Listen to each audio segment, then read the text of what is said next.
Well, hello everyone. Welcome to Flying with Mike. I hope y'all are having a good start to your week as we prepare to fly to Tokyo, Japan today.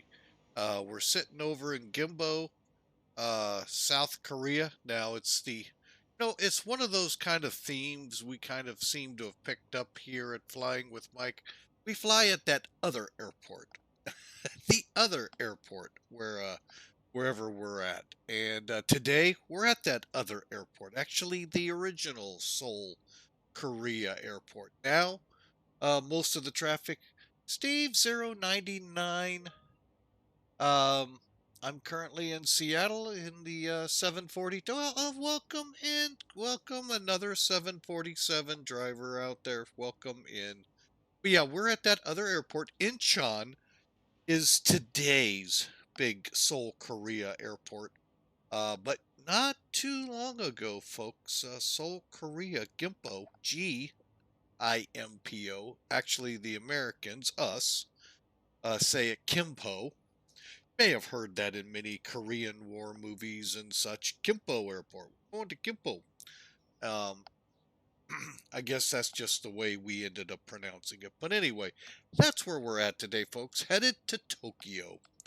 Narita, to be exact, and I had to double check that my flight plan was indeed scheduled Narita. And by the way, when Pan Am flew, it wasn't many years at the tail end, twilight years of Pan Am, and I mean very end.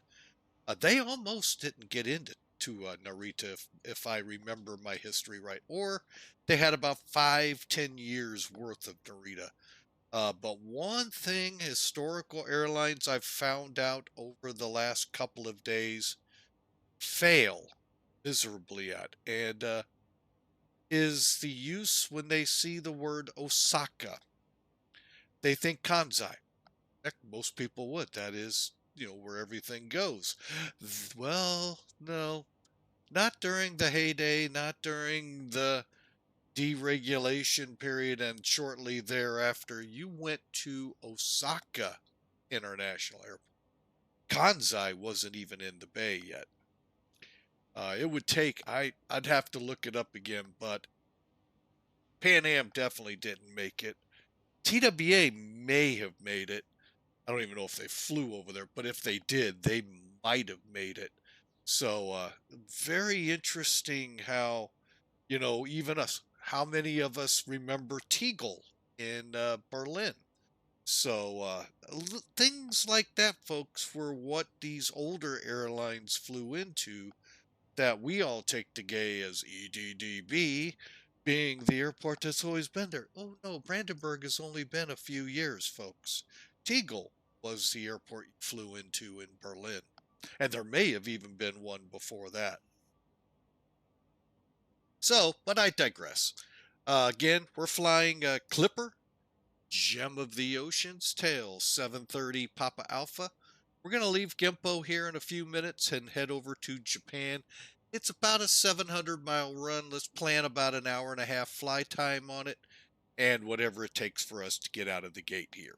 All right, so let's pop in the gate and see what kind of damage we can do as we, I think, just came out of a break. So welcome back. And I can see our driver is still driving us nuts. All right. We're in the cockpit, powered up, pretty much ready to go. Um, we may one day do a tutorial on getting this bird, but there is a lot out there, folks. I kind of feel like I'm just kind of walking, you know, over already treaded ground. So, uh, if there's enough interest, we may delve into it. But if not, plan. Uh, Depending which way you go on it. If you just do the FMC plan, about 30-40 minutes to get the plane ready. If you're planning the INS system, folks, add another 45 minutes to it. So, all right. so let's get in here and let's talk. Well, let's just wait. We'll get those folks back from the break here. They got to just went into it. My bad. Uh, didn't really catch what was on the screen there, so I apologize, folks. But subscribers, thank you so much for being a part. Thank you for supporting us, and look forward to another great year of streaming with y'all. Look for I am going to try to stick to my guns. I know I say it just about every time I fly this plane. I'm going to try to stick to my guns, folks, in flying this bird. Partially because you help fund it. But the other is, this is what I used to fly just religiously, folks, with a couple of virtual airlines. And I am going to get back into it somehow. And we're going to use multiple VAs. So, but again, thank you for the support. Thank you all for being a part of Flying with Mike. Our followers and viewers are now back. So let's get into this thing, shall we? All right, so the sim toolkit will be the animal we use here to pre-flight. So you can see we got a smattering of rain. We do have marginal conditions waiting for us over in Tokyo, but we got to start here in Seoul. So let's take a look here at the weather. Okay, on the screen, we see Seoul showing winds as of 1800 Z, which is now just getting close to an hour old, 330 at 3. Pretty well 9,000 kilometers, and no sky condition report is how I'm going to check something on that. Hang on a second. That just does not ring true with me. Where are you?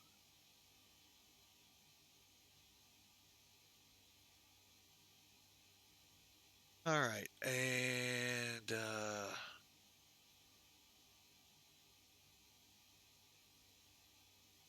no significant clouds. Okay, that's what NSC actually stands. I had to look it up, folks. Sorry. Always bugs me when I see that and I don't know what it stands for. 1111, which actually we're lucky we could begin. I think that 3 knot wind is keeping us from some fog, but we could get fog in this lovely 1111 day. 1020 for the barometer and says no significant weather around. All right, over in Tokyo, where we're headed, folks, for winds about an hour and a half old now, 280 at 4. Uh, Variable, you can see what it is. Pretty much unlimited visibility, light rain. We got an overcast layer at 1,600 feet. Guess what that means, folks? Instruments. And also even 1717. So, gonna be a fun day. Let's just put it that way. Now we have got a where we could see as low as broken as 500. So we may actually crank this thing and try. Might be my first time at an Autoland in this. This could get down that low on the visibility. So we'll endeavor to find out. So, and we will in an hour and a half or so. All right, loadout. Those brave souls filling out their NDAs in the terminal. Now they say 366 will show you the amended passenger cargo count, but for the most part, it's about 80,500 pounds of cargo, or people and cargo. 467, 249 pounds worth of zero fuel weight. But once we add 78,000 pounds of fuel to it, we'll be up there around 545, 300. Cruise is going to be at Mach 0.85 at flight level 390. I'll be honest, I really don't know how I would check it either. That just seems really high. But anyway, we'll take it. 39,000 feet. Heck yeah, we'll take it. So hopefully the winds are pretty nice to us there. Matter of fact, let's find out.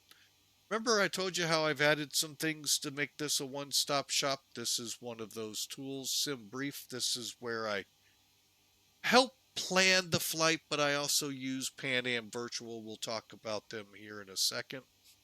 So our wins as of the flight plan were 252 and 87. So I'll take the tailwind. So, and then you can see the nice format we have here. All right, we'll come back to NavGraph here in a second. But for now, let's push that away. So, what did we remember how I said we got to kind of those numbers, but in a different way?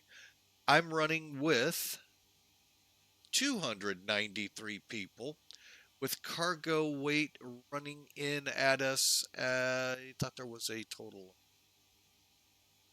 Must be on the load sheet. Here we go. 16,100 pounds in the cargo bins, 64,460 pounds of people, which is 293 peeps. So we have a total of souls on board today of 309. That includes the flight crew, stewardesses, and all our lovely passengers aboard Clipper 800. Oh, no, wait, 880, I think we are. Hang on, what is my flight? You know, I'm starting to sound like some of the pilots that come through my airport. It is Clipper 800. That kind of struggle. And I get it. You change flight numbers just about every hour and a half, so keeping track of what you're on could be kind of tough. But anyway, this is the load sheet for today on the plane. All right, let's talk a little bit first about the plane. Okay, it is classic aircraft. I haven't had fun in a while. Let's have our fun. It's a three-man crew minimum. And what we have, left side your captain, right side your first officer. Don't worry, we're beneath them folks for them to turn around and wave at us. That's the pretty boys up front. The guy doing all the work is this guy. He's the one that made your flight feel like nothing happened. Why? Because he's in charge of everything.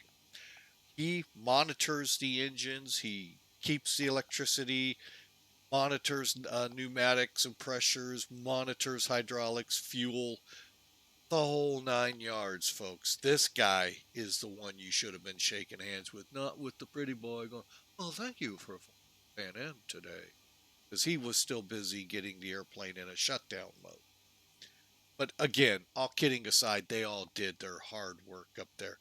It's just the two in the front get all the glory. Anyway, I digress. I had to have my fun, folks. But anyway, this airplane that Felix made, folks, I cannot recommend this bird enough.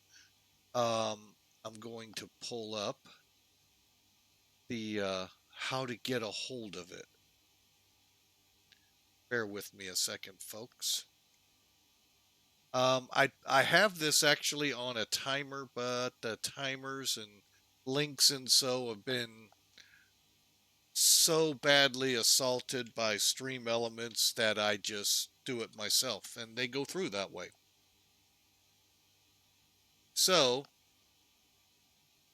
but that's how you can get your little grubby paws on it, folks.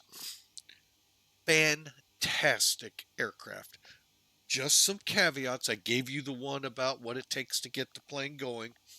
You'll get better at it, but I'm still telling you, folks, you're going to go the INS way, plan over an hour to get it ready because it takes the time to align the INS and to put the fixes in by lat long.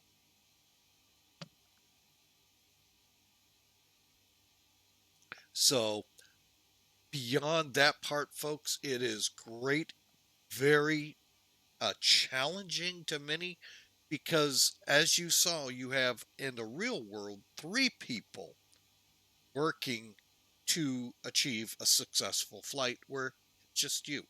You're doing 2 of the 3 positions. I mean, let's be real. The pilot not flying is basically doing everything the captain says or the pilot flying says. So in essence, you could get away with 2 people. But still, you're the one doing it all. So that's where a lot of the challenge in this aircraft comes. And folks, when we get into takeoff, things are just bam, bam, bam, bam. You got to be ready to click, click, click, click, and be on these pages pretty quick. Because folks, you're getting up to 200 knots, 250 knots, below 10 to 300 or whatever your optimal climbs are to flight level. So I really love this plane. I can't say enough about it other than Felis did a phenomenal job on it. You got the link in the chat room, folks. If you're up for the challenge, man, it is a fun, challenging animal to fly. And as a kid, I dreamed of being a captain on this. It didn't make it that far. But I dreamed of being a 747 captain. Still do to this day, even at my 58 year. I still dream of captaining it once. Unfortunately, like many planes of Boeing, they are going by the wayside. All right, so now let's talk a few more quirks about it that are inherent only to the flight sim version, not the real one. Okay. Now you saw our load calculator. All of this is, and that's what this is, folks, load calculator. I've never used the instant load, and I probably never will, so I don't know if that'll work. I'm pretty sure, I mean, it works, but I don't know what it does. So that's why I just kind of steer clear. I just use the other two utilities in here, just to make sure things go right. All right, so you basically load your aircraft. So you got your sim brief release says 366. Well, if that seems too many and you want to pump up the cargo, which by the way, these planes did run a lot of cargo underneath to pay for the plane. um, Believe it or not, most of the money made on that flight was below you were profit. So we kind of, like I said, embellished a little here. Instead of 366 souls, we're only putting 293 on, but we upped our cargo load from 0 to 16,000.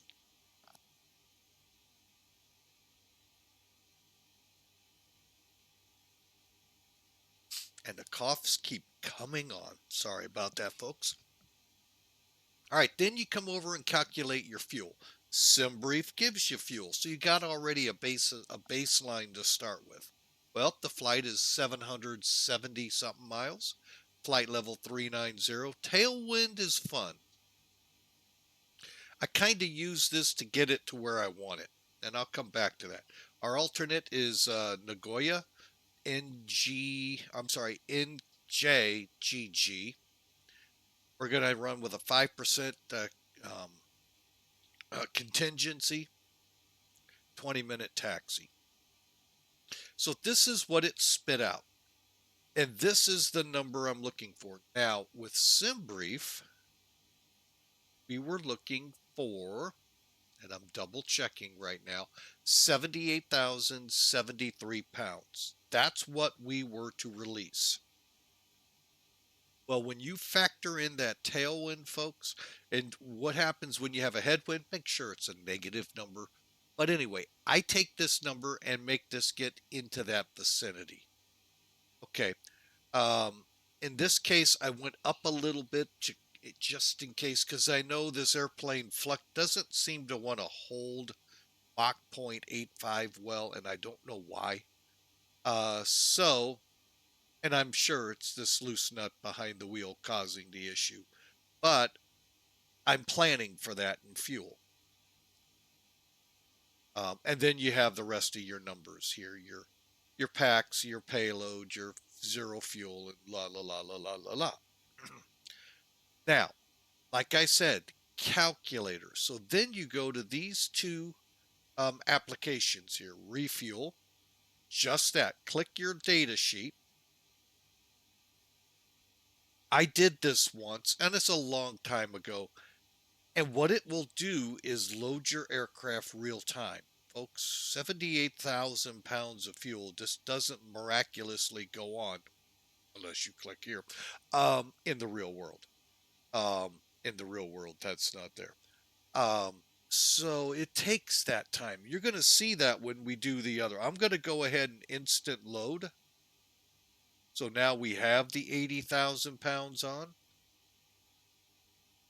And then I'm going to close this and go to payload. Again, data sheet. So now it's going to load 293 pounds or 293 people and 16,100 pounds of cargo. Again, you could instantly board, instantly deplane them and load, or do it real world. This will do real world. And there they go. Just happy as can be. La la la la la. Down the jetway we go. And then they put the cargo on like it was super fast. I mean, it'll be done in almost a blink of an eye. It's kind of funny. You know, that's just, it is what it is. But the interesting is they'll close the cargo doors when you're done. But the passengers continue to lollygag around. Oh, look, we can see out the windows into jetways. Oh, there's mountains. Oh, wait, is that North Korea? So, anyway, um, it is just kind of fun. And folks, I tongue in cheek that big time, but you watch them. You ever sit and just watch people board a plane? It is kind of comical sometimes. You people watchers like me will attest to that, watching people. So, but anyway, that is the fun. Now, once we're done here, we'll get the, well, we're going to go up, fire up the APU here in a second. We'll start some checklist items while we're boarding, and then we'll get our performance calculations in, show all of this off, and then we're going to get going. So I'm glad you came around, and thanks for flying with Mike today. And let's get over there and start up that APU, shall we? First off, fuel. Okay, everything boarded in even. What happened the one time I boarded the fuel using that ad, and I may have not put the load sheet on. Gosh, it's probably 6 months ago when I did that. I had fuel all over the place I mean, out of balance so badly. It was horrible. So I just stopped and just started from then on, just instant loading. But one day I plan to do that, load it up just to see how long it takes. So, but anyway, the neat thing about 747s, folks, you don't have to turn a fuel pump on. 737 800s, 900s, 700s, 600s, and beyond, you have to have a fuel pump turned on. It automatically comes on. I'll show you here in a second. Let's go up here. Let's start getting the door open, shall we? So you're going to get your first, and then you're going to get waiting on the door to open. Folks, that door is what allows the air to come into the engine to spool up the APU. Let me see if it's done it already. It has. See how it's already turned on this fuel pump? So it is ready to go. All I have to do is go start and hold it for 3. Actually, it starts up faster than that, but that's okay. The checklist says hold it for 3. Okay, and we're just waiting for everything to spool up.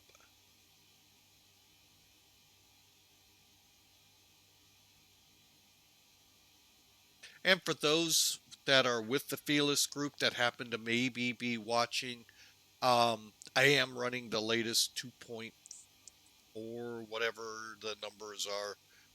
I do have that on board. So, all right, so we're 100% on everything. So, now if you use the checklist that comes in the plane, it's going to ask you to do a generator test. So all we do is come here to your AC meters. Oh, I got to click something first. Sorry, folks. I thought they fixed this. Maybe you have to on the road. Got to close the top half. Then we come down. Now we have generators.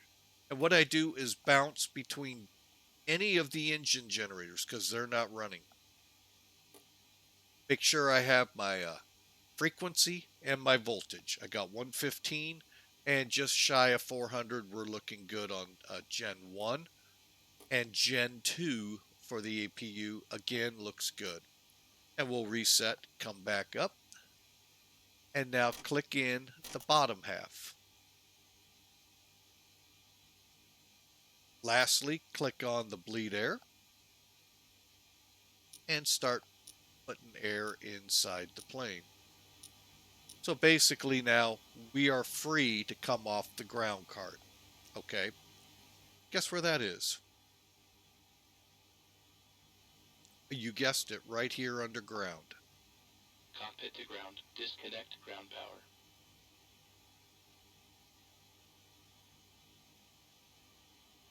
Okay.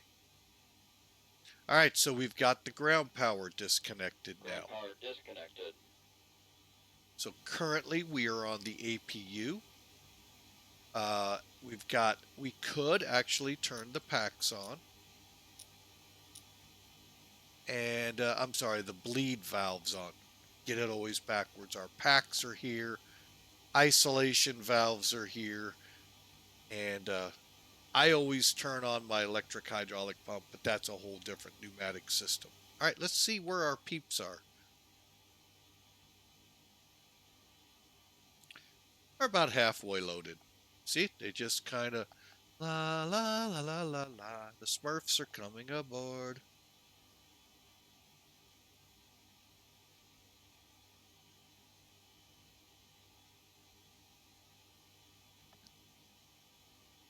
All right, so let's pick it up. All right, so we're going to go ahead, start in on some checklists,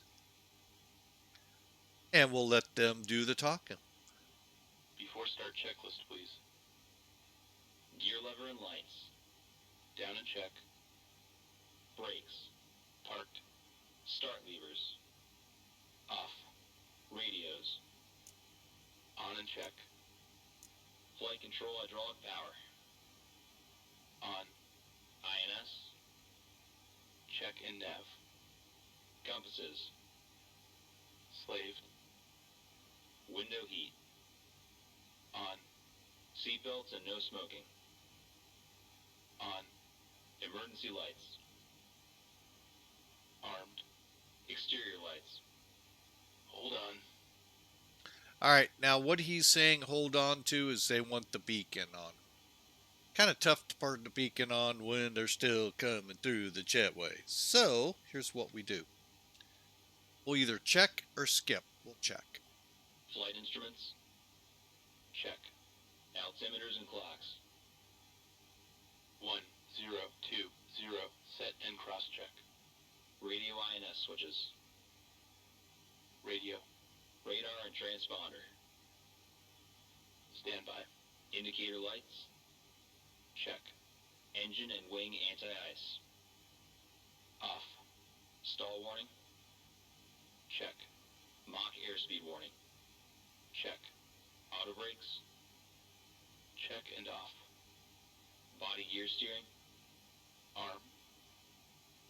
Anti-skid. On. Autopilot and flight director. Check and off.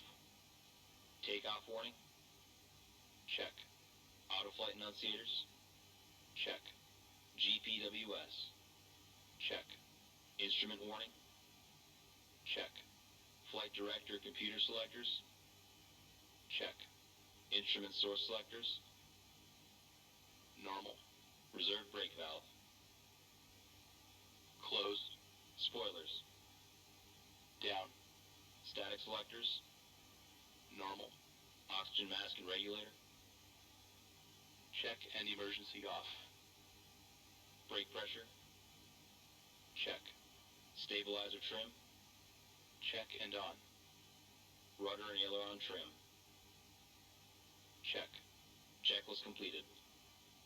All right, folks, we'll stop with that one. We got one more to do here. We're going to just get our FMC loaded. I meant to do this right before going live and forgot to. So we're getting it right now. All right, so basically I have set this flight plan in there so we didn't have to go through too much. However, we'll do the departure arrival. We're going off a runway 32 right, I think it is. Let me find my flight. 32 right. And it's the cell 1W is what it'll be, but it's actually got a different name to it. Anyang 1W, but it's SCL 1W. Execute. Go back to flight plan. Still saying 2 cell. Let's just check our legs out and bring charts in. Okay, so you can see basically we have a transition level of 14,000 feet. Void penetrating the RKP518, otherwise known as, well, actually I'd say no, it's not North Korea, but you're pretty close. So you got to be you got to be on this here at 5 miles from which is Gimpo, or 16 miles off the SCL VOR. That's where you got to make this turn. Maximum speed 250 knots. Okay, so we'll make the turn. 59 feet is where we're set at. If unable to comply with restrictions advised before departure, step climb due to interaction with other routes. Do not climb above 4,000 unless cleared. I don't think we have ATC, but I haven't come online yet, and all turns are based on 25-degree bank angles due to the limitations of the airspace. You got to realize there's Incheon, the new Seoul airport. So you're cutting in between because they're cutting up this way and out that way to get out. Why they don't go that way, I don't know. But, you know, hey, who asked me in the ATC department? All right, again, our directions are right down here. Climb on KIP Gimpo, radio 324, which is, or runway heading till 5 DME from there, or 16 from Anyang, SEL VOR, left turn 190, intercept the SEL 291 radial. By the way, the reciprocal is 111. Proceed direct the VOR. Then maintain 4,000 unless instructed by ATC. So that's the routing, folks, for our departure. Okay, so we're going to check this D5 intercept. So intercept. Kind of missing one, I think. Well, we'll see how this worked. It didn't do well out of Narita. We'll pay attention out of here when I flew this up here. Okay, so after SEL,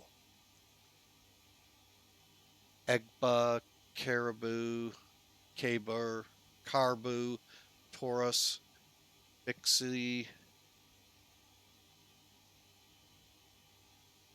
up to KAE, then down to Pilot, Nimbus. Oh, you're not seeing Nimbus yet.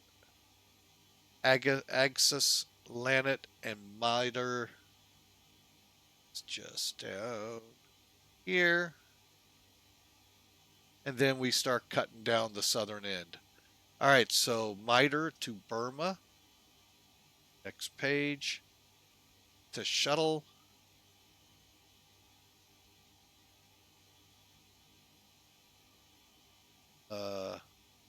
Gaki, shoot. Arctic, spends. Over to XAC, UTIBO, EKIRA, and BINKS. From BINKS, we're going to fly right now. I believe it's going to be the BINKS. Which one are we? South A arrival for the 3-4s, and we'll be on the left side. We'll input that en route. So for now, just know this is where we're headed, and this is a little bit of foretelling our flight. That's all you get to see. Let me get back up here and we'll get this thing ready to go. Okay, so the flight's in there right. It's basically what we were wanting to do. VNAV, we said 14,000. Although it doesn't do anything in here, folks. It doesn't blink anything to tell us, hey, guess what? You just passed transition level, man. Get on it. And again, we're going to FL390. There you go. FMC's now planned. I'm going to put progress on this side, legs on this side, and yes, ZZ Top is a good song right now to play because she's got legs.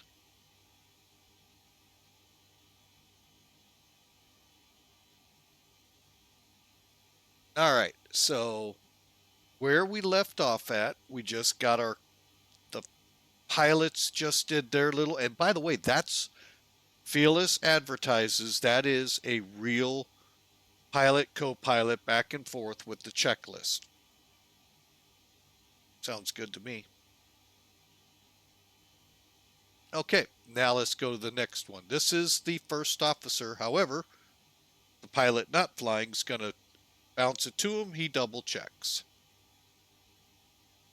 And again, we're going to run into a couple where we'll either check, skip, or whatever. And you'll basically what it's saying is we're ready to go. And that's what they're doing. Well, I'm doing it while we're still waiting on the lollygaggers to get on board. APU panel. Check. Auxiliary power. Check. Engine oil quantity. Check. Fuel quantity. 80762 pounds. Fuel panel. Let's see. I'm going to go ahead and get it set. Check and set. Pressurization controls. Check and set. Bleed controls. Wait. Check and set. Hydraulic quantity. Check. EPR computer. All right. Let's get down here. That's this lovely little gizmo. We're going to do a TOD, and that, folks, does not stand for top of descent. It stands for takeoff dry, meaning they're not pumping water in to help increase the amount of thrust the engine's putting out. So, and I'm very glossing the top of that, folks. There is a lot more that goes into it. They had GA and they had TOD. We're going to go with the TOD for today. I am not going to play with this because I don't know how to up or down it to set for temperatures. So my runway distances are like, oh my God, you might as well just have just lifted off the ground. It's literally that much runway ate up. All right, so get back to it. So we will check. Circuit breakers. Check. That's our next one. Indicator lights. That'll be problems. Check. Electrical panel. Check and set. Air conditioning controls. Wait. Check and set. Fire control and wing overheat panels. Check and set. Equipment cooling. Check. Passenger oxygen. Check. Hydraulic panel. Check and set. Fuel jettison panel. Check. Crew oxygen. On. Oxygen mask and regulator. Check and emergency off. ADPs. Off. Checklist completed. All right. Now, you can see you have the ability to look at and work it from the first flight engineer station. Or you can work it over here. And I think there's one next to the co-pilot. So our next one is after we get the engines up and running. All right. last thing we need to figure out is what the heck do we need for takeoff? With the gross weight that we're going to be running, 545, flaps 10 is actually not bad. But when you start getting, say, Narita to Los Angeles, you're going to be flaps 20, and you're going to eat up some runway. That's where you'll see where I'm talking about with runway distances. All right, but let's talk here where we're at. 3-2 left is 11,800 feet long, so let's set that here. Airport elevation, 59 feet. Runway heading is 324. Fortunately, we'll just set 32. And it's dry. Outside temperature, I think, was 11, but I'm going to double check real quick with the latest META.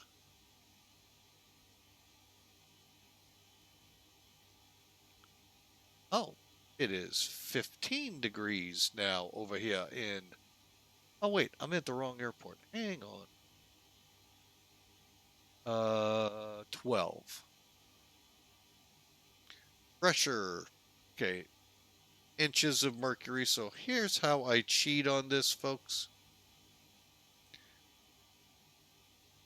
I'm not as good as some of you all at making that change. It's actually here at Seoul, 1021, 3014.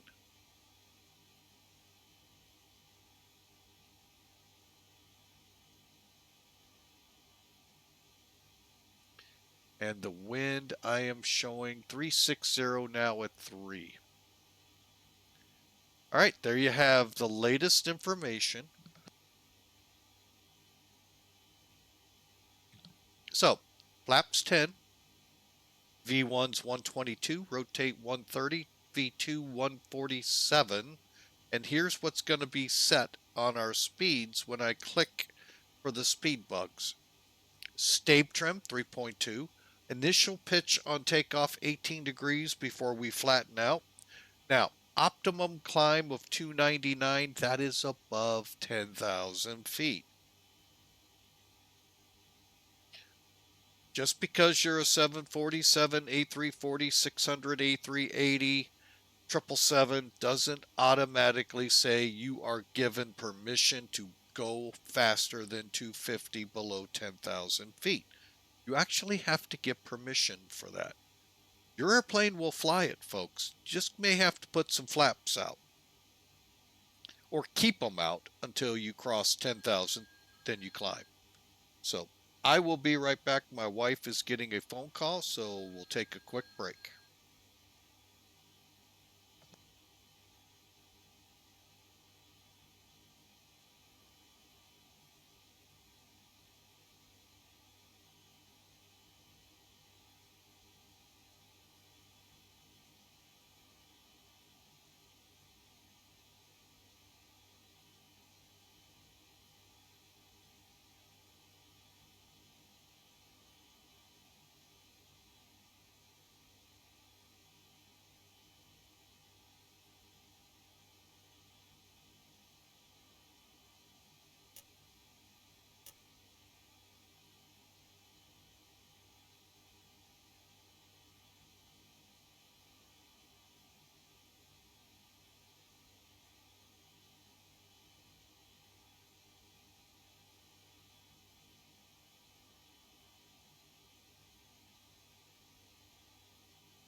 Ground to cockpit. Please show me where you want to go.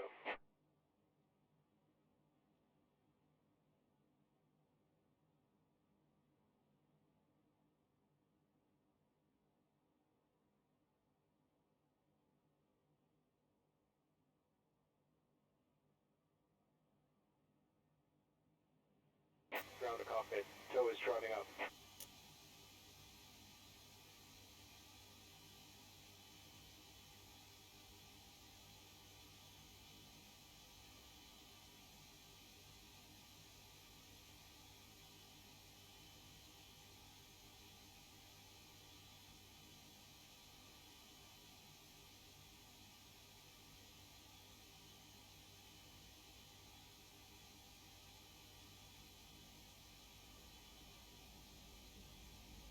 Ladies and gentlemen, this is your captain speaking. On behalf of the entire crew, welcome aboard the Boeing 747 Classic. We will depart shortly after we have our clearance and the cabin crew is finished with their preparations. For now, I wish you a pleasant flight, and I will be back during the flight with further flight information.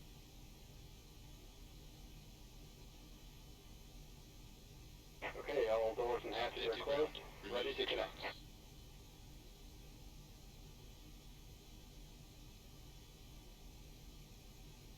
Shocks removed.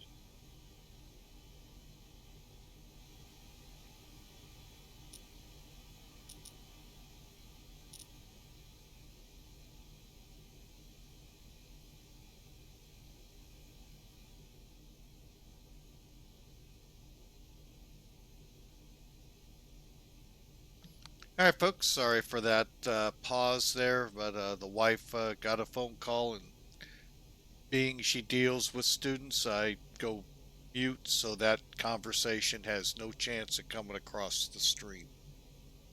Confidential, private information between the two. So. Tow connected and bypass pin inserted. Release parking brake.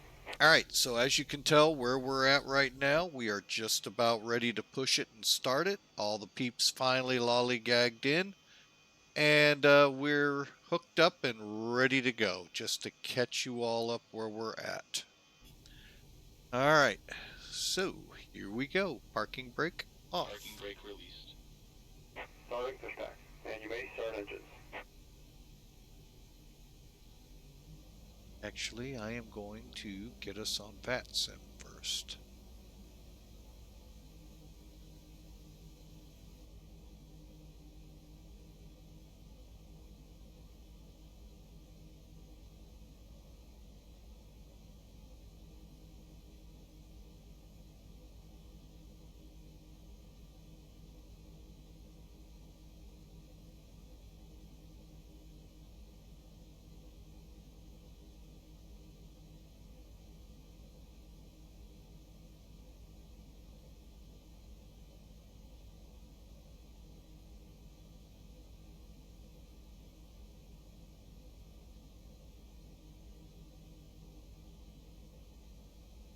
Okay, folks, as you can see, we have come on and we are pushing back.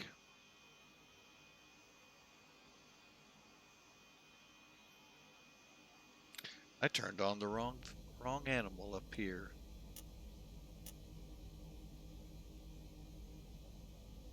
All right, let's crank them, shall we? First thing, we'll go to start valve. Next, always make sure you've got your... Actually, I'm going to leave the packs on. Turn your packs off. Make sure you get well over 40% on your air. And got your start valve. I didn't turn it open yet. Ready to start the engines. Okay, when I Ready for engine start. When I came up, I used a System 1, so today I'm going to use System 2.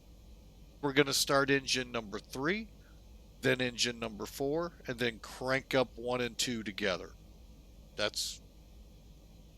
You could technically do it both that way, but... Start valve open.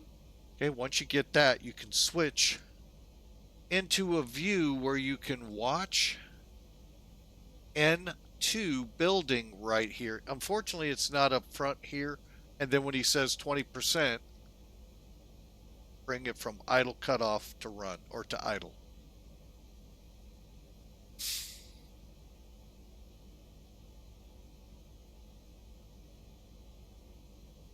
And here comes 20%. 20% and 2. Fuel on. Lights up. All right, folks.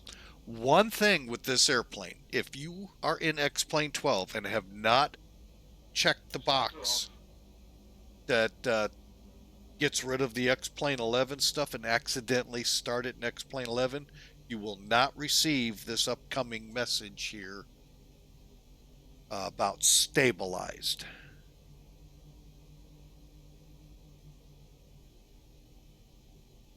Takes a little bit. They've actually really worked the startup. Operation complete. Set parking brake. Parking brake set. Disconnecting tow. Stand by. Engine stabilized. If you don't get that message, folks, you're in X-Plane 11. You're not even going to see anything close to the dials you see here. Okay, it took so many times doing it to finally realize that. Start valve open.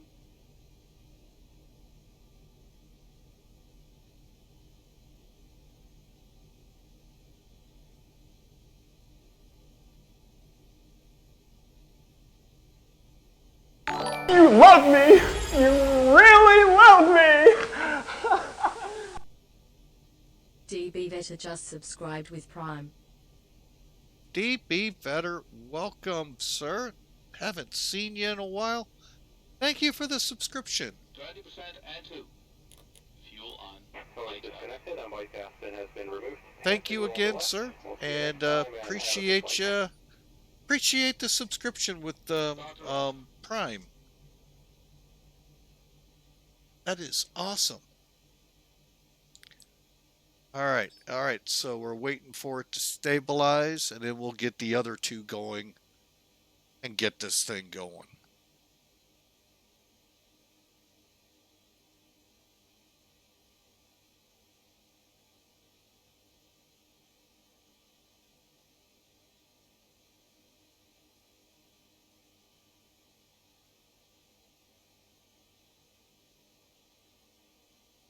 Engine stabilized. All right, there's the stabilize. Now we're going to do two engines at once, folks. Start valve open. Okay. Remember, engine 1's your first engine. Start valve open. Okay, and then dropping down here for C into 2. Thanks for, been watching us on YouTube. Oh, love it. By the way, folks, we crossed 300 subscribers over there. Just amazing. And obviously we have one here, DB Vetter. Thank you for coming aboard. There's engine 1. It's going to say engine 2 here. 20% and 2. Fuel on. Lights up. Fuel on. There we Lights go. up. And now they're all lighting up. All right, but welcome there, DB. Sorry, a lot going on, obviously, here in the startup. Iowa Scotsman, welcome in. How do?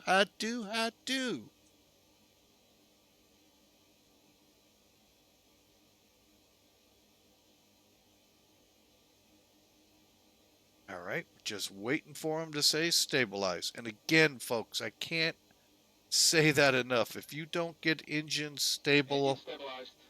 you're in the wrong version of X-Plane in X-Plane 12. You're running the wrong Engine plane. stabilized.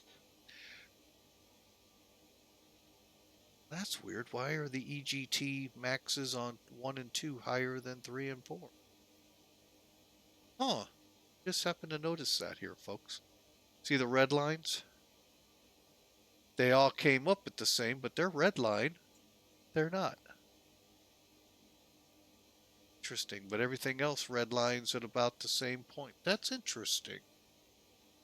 All right, so the what I do real quick after I get the engine started, let's get them on the generators on the bus. Close the split system, and now you could go through each one Make sure those generators are putting out what they're supposed to.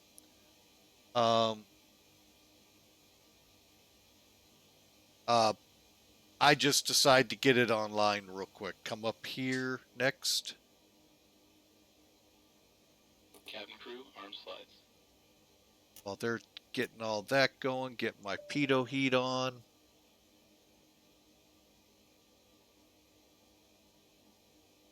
All doors are closed and armed.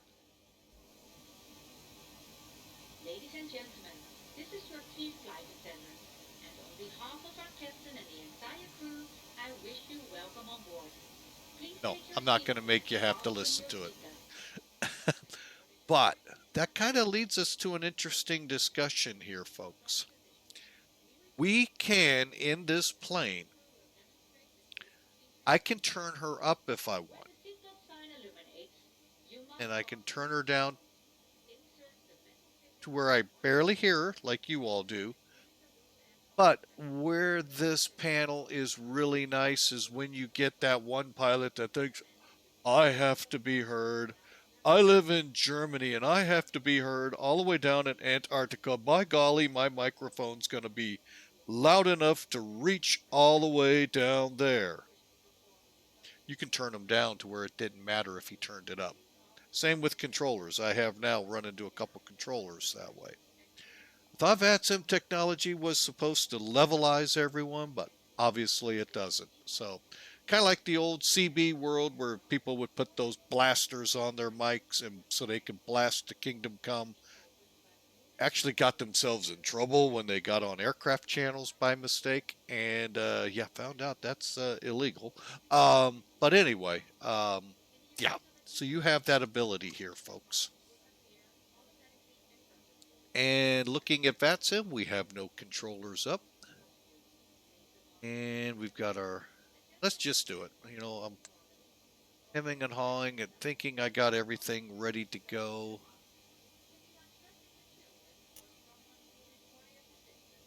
Get our packs back on.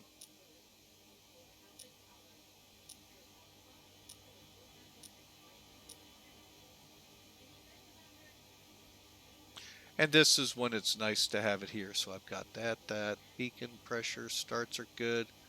Electric panel, pack valves open, door warning, hydraulic, and flight recorder. Folks, if you just want to go through it that way, you're fine. I like you all hearing it. Start checklist. But yeah, DB, I saw your comment there. On. Yeah, that INS, boy, folks, like I said, plan another 45 minutes in pre-flight to get the plane ready, because it's a lot to it. I'm not going to go into the why I don't use it. It's partly that, but a whole lot more. That's why I don't. Back valves. White. Back valves, what? Did I miss one? I did. Ha! That's what the problem was. Dual warning lights. Out. Hydraulic panel. This. Oh yeah, gotta turn the ADPs on. Oh, the flight engineer's falling asleep at his job. Flight recorder. On. And that's this blue light, by the way, folks. Okay, now we have a pre-taxi check.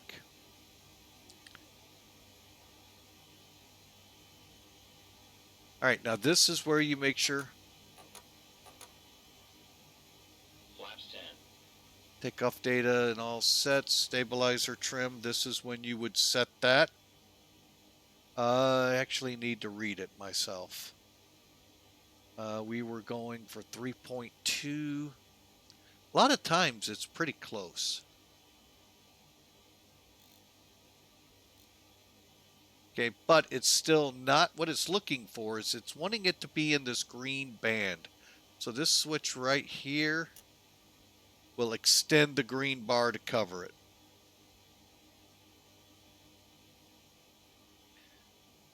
And let me just see the rest. Fuel probe heats on, flight controls. That we did this last time, and it wasn't happy with it. All right, to the left, to the right. Oh yeah, and your gauge is right here. I wish this one was on the 727 or the variation more able to fit the spot in the panel. Because the 727 does not have aileron, does not show it, at least on my version. Of course, I may not realize there may be another setting. Rudder. And I always make sure we center it after I go full deflections. Elevator.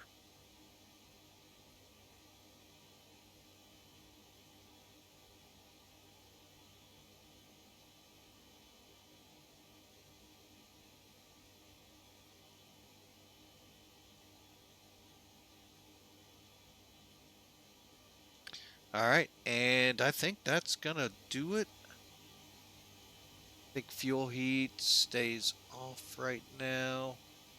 Totalizer is set, and engineer F cargo.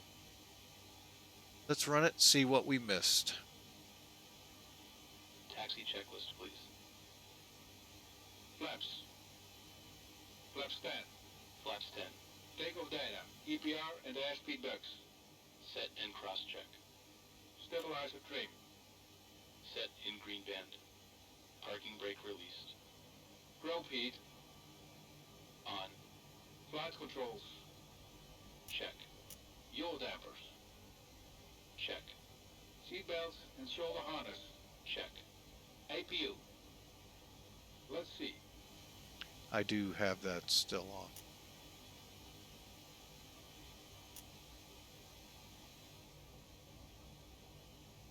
And you can see I'm going to go ahead and start my taxi. Oh, I'm in a whole different world. Oh, Lord, I'm glad I did this right. I thought I was on the north-south ramp for the international. I was actually in domestic. No wonder everything...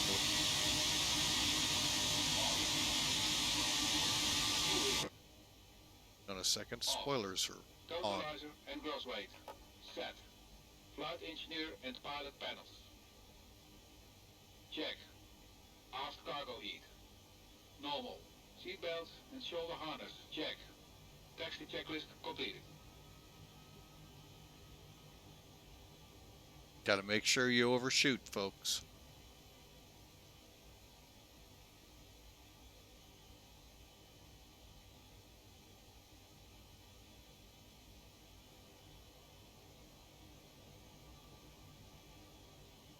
All right, we haven't really talked at departure yet on the frequencies and all. We'll get to that here. As we roll down this way, we'll do the takeoff checks.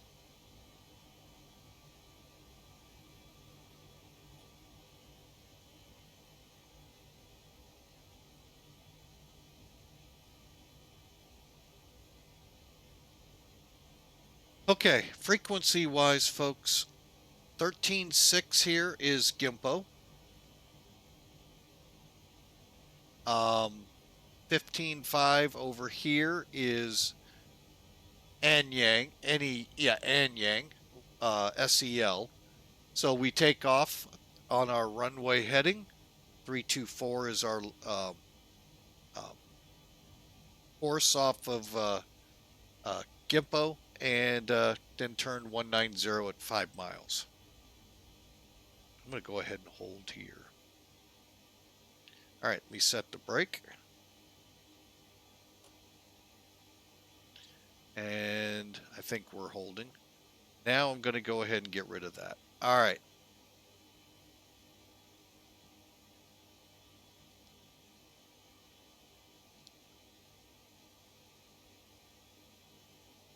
Just in case I forget, we'll get at least one timer going.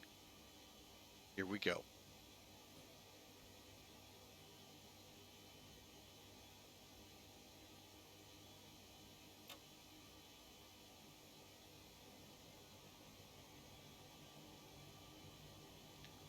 Gimpo traffic, Clipper 800 departing 32 left. Sell 1 whiskey.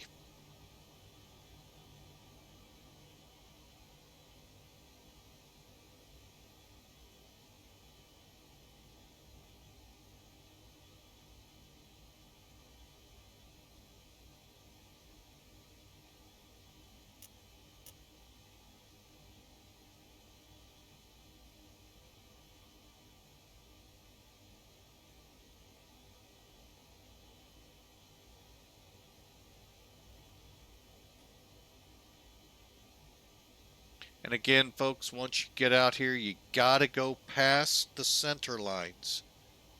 The nose gear is actually a little bit behind you.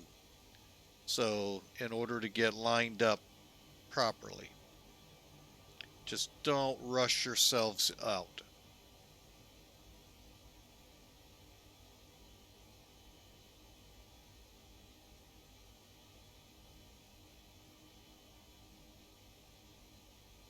Okay, we're going to run the takeoff checks. But I also want to do one thing, folks. There's no traffic here, so I'm able to do this. Okay, we got the brakes set, or so we think. All right, so real quick, back to our performance. Okay, so here's our 122, 130, 147. We have to have 2,000 feet of runway to get airborne, folks. No. But again, I don't know how to work that frat system perfectly, so I know that's where a lot of my issue is. Okay, one thing you saw me setting, there is where I'm going to pitch up. And we'll go from there.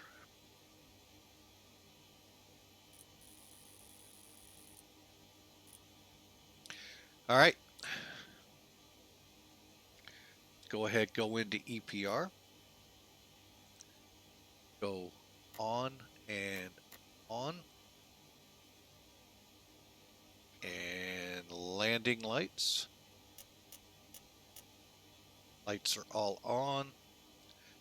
Timer. Sometimes, folks, you get a 10-minute, after 10 minutes after departure, you're cleared to flight level, blah, blah, blah, blah, blah.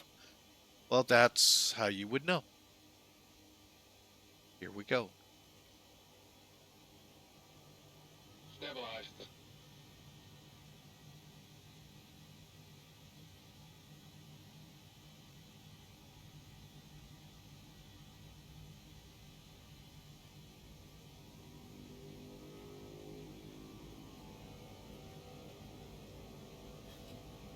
Set. Okay, 80 knots, verified. And we're airborne. V1, rotate.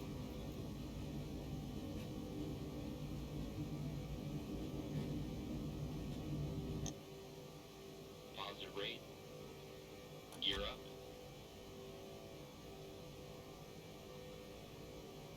It's gonna be loud.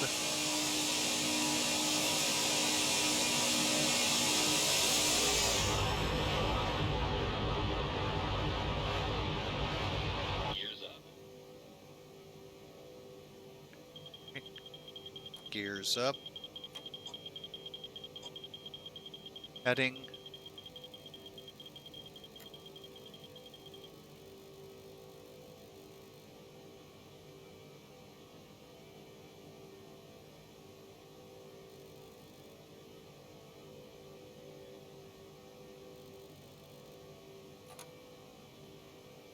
Flaps 5.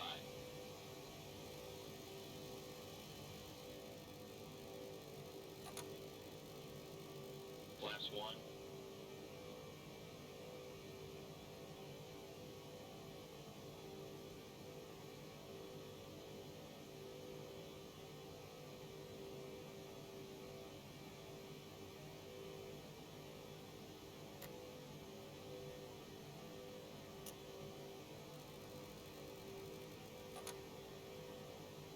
Flaps up.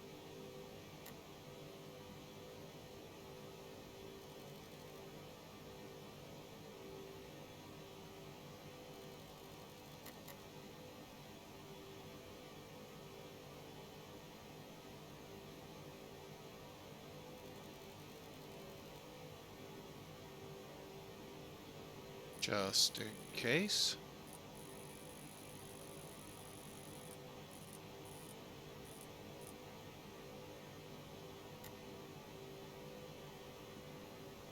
Now's the level off.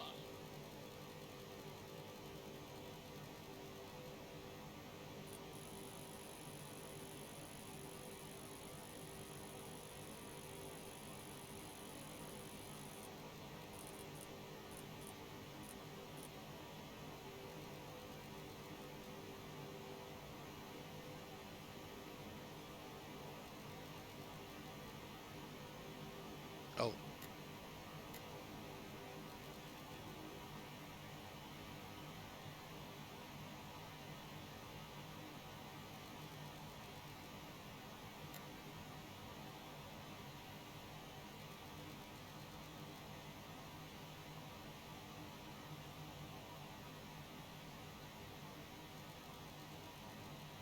Got a little fast there. What I didn't hear was the switch here click off.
All right, there we go, folks. Now we're cooking here.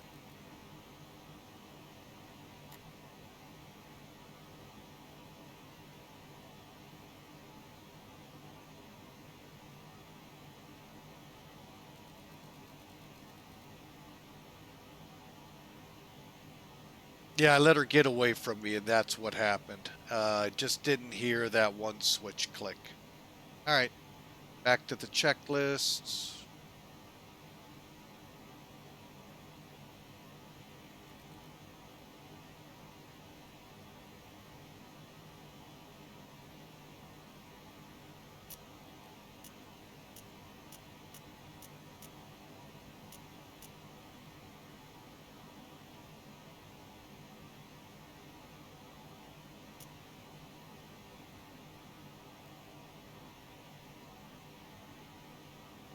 Before takeoff checklist. Icing considerations. Check. After takeoff checklist. Gear lever. Off. Landing and logo lights.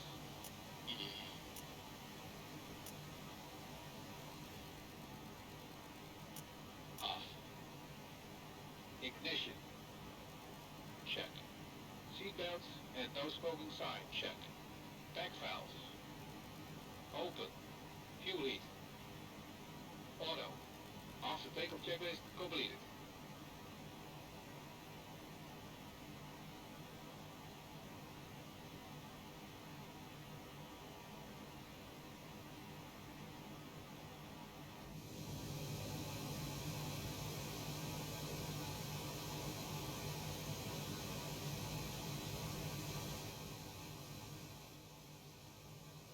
Turning it down so I can be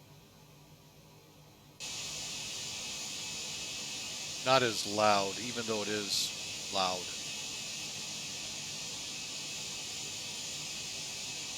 There's the airport we just took off from, folks. We just basically kind of did one of these numbers to get here. So here's the river. Not sure if theoretically North Korea is here, but it's not far away. I'm showing it on my map kind of further north, but still. There you go, folks. The Seoul, Korea, as we depart west easterly bound for Tokyo. And we're through 18,000. Transition though was 14.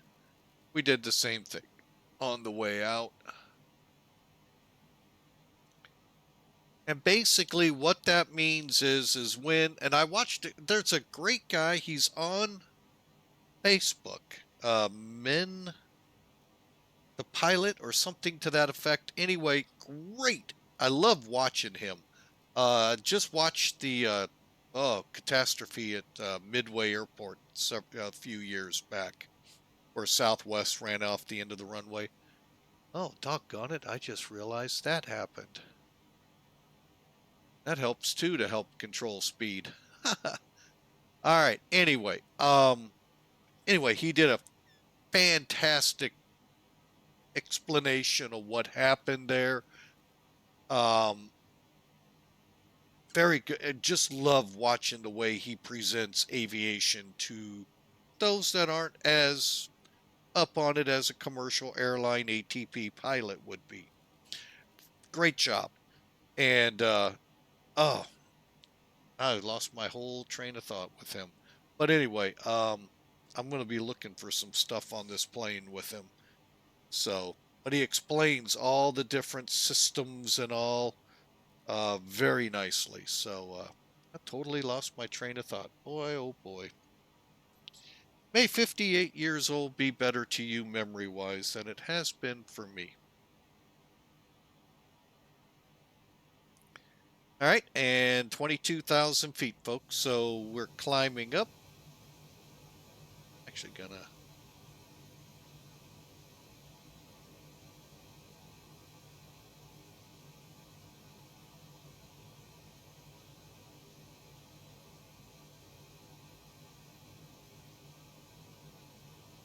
get a screenshot of that because that actually looks pretty good. Look at that crystal clear sky, folks. Man, now we'll see what happens because when we get up here, we've got a Sigmet actually out in the what's this called? Kwangshung. Anyway, out at KAE where we make our turn. So yeah, we'll see how that all turns out. But folks, I mean, really well done. Look at the clouds here, folks. Cirrocumula over there. I mean, really well done. And they keep improving with, and it you know, I've watched like Iron Condor a couple days ago putting on, I forget the name of the application for weather he was using. It looked good.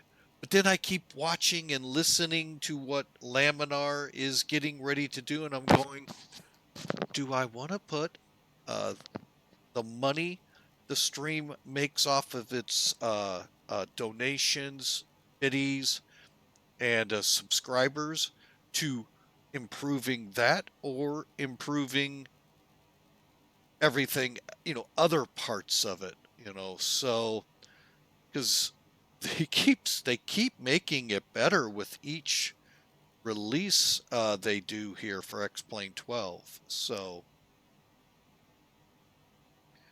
it makes it kind of hard, folks. And now that I'm going to kind of try to focus in on this plane, I really am going to try, even though I've got some airlines I like to fly with to keep current with them.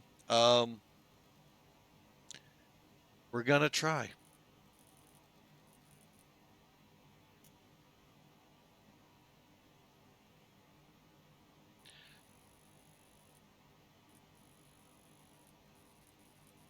All right, the reason we're not seeing anything moving dial-wise here, actually I thought in radio we would. There we go. And then, and if you just hold the mouse, folks, here, that's how I'm able to move it faster. Just want to keep it in a general. Oh, that's not cool that I put my heading back. Okay, well, we know it's set right here. And we'll go to 87 real quick. All right, and then I'm going to tie in KAE, which is, or KAN 11. Wait a minute, is it KAN or KAE we're going to go over? KAE 15.6. There we go. All right, and you can see we got the needle pretty decently. The RMIs are together. One's backwards, one's forward. And I always try to keep my heading in the general vicinity of what we're doing, folks. So that way, in case I run into an FMC issue, boom, pop it to F to heading, gets it back on the last heading, and then assess the problem. You hear this quite a bit on VATSIM, folks. Oh, I just remembered the train of thought I was on. The individual I was talking about, Min, the pilot, was talking about transition level. The reason we do that is so that the separation, I know that aircraft is on the same numbers I am. It's not like we're in different pressures and he could be 400 feet up on me and I 400 feet down, and we both read 39,000, and guess what? We collide. So by us being all on the same numbers, we're each at and know where we're at.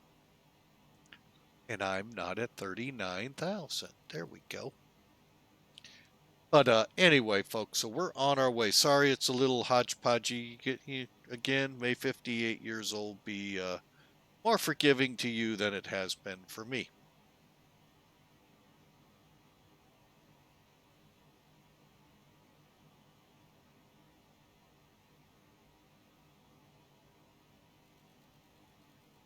Again, last check. Always want to keep an eyeball on your packs.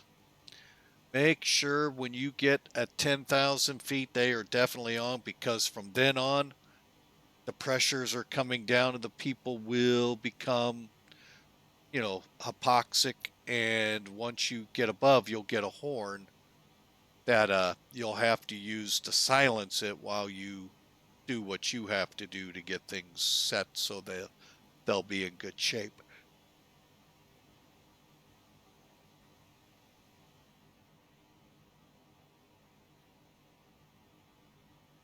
Nat, 1997 Air, welcome in. Hope you're having a great day. We're back in, well, we're now in the 747-200, flying from Seoul to Tokyo, Japan. Narita, to be exact.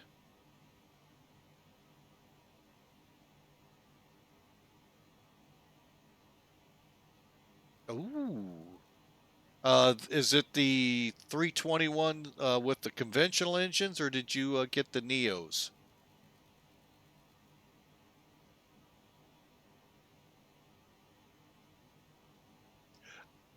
Yeah, there you go, Steve. You hit it right on the IAEs. Okay, cool. Steve hit it right on the nail. You know, if you do leave the packs off, the people can't complain. They had a nice long nap.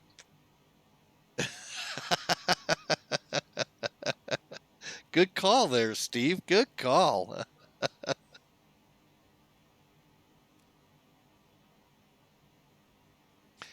All right, we are going to try this, folks. We have had such a hard time with music here lately that I have really come to the point of just not running with it, but we're going to keep it in the background.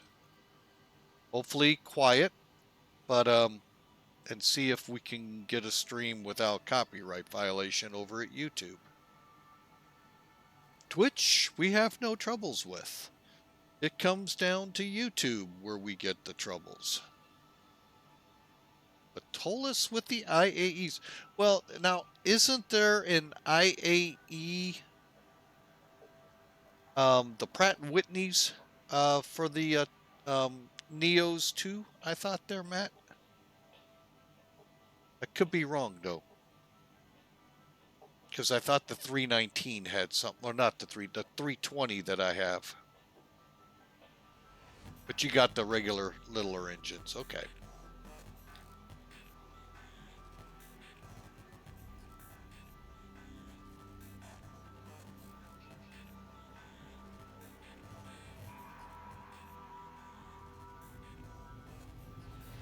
All right, now I mentioned we were going to talk a little bit about Pan Am Virtual.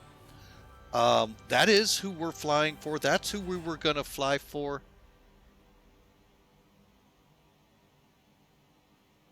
Oh, it's an extra 25. Gotcha on the Neo. Okay.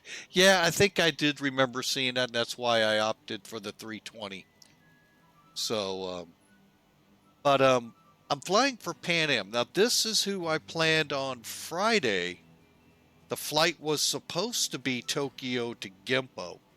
And, yeah, maybe one of these days. Yeah, you're right. But that's what we were supposed to do. But it's only scheduled in their flight schedules at Pan Am Virtual for Saturdays.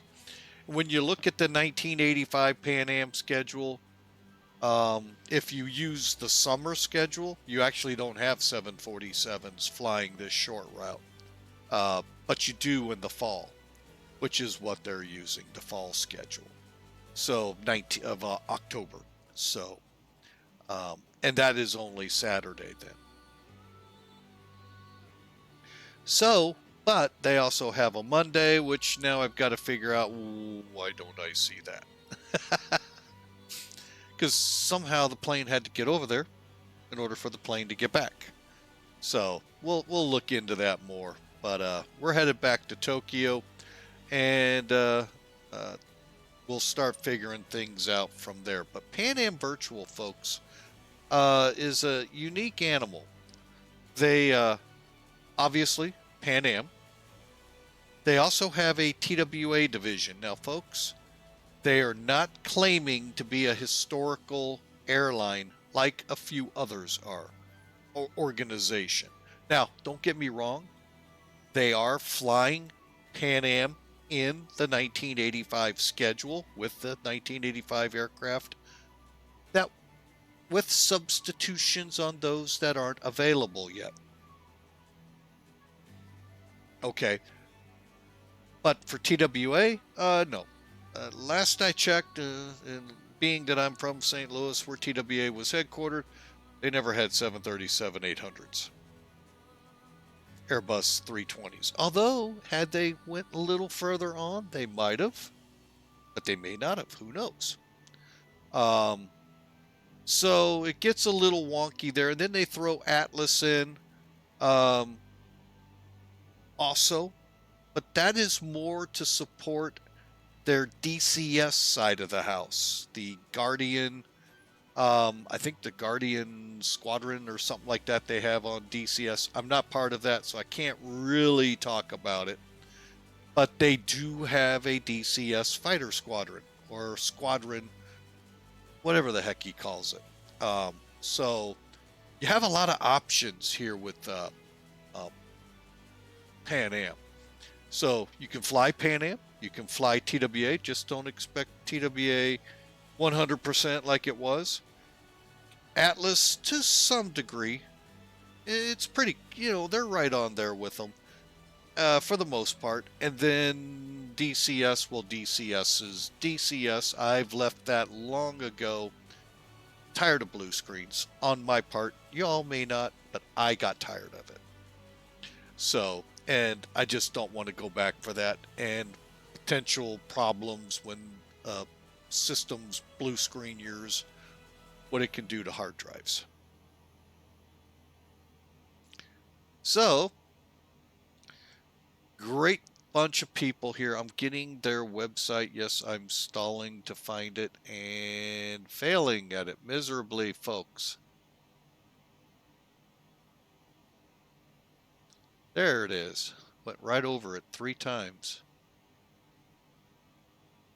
So if you're interested in a Pan Am organization that is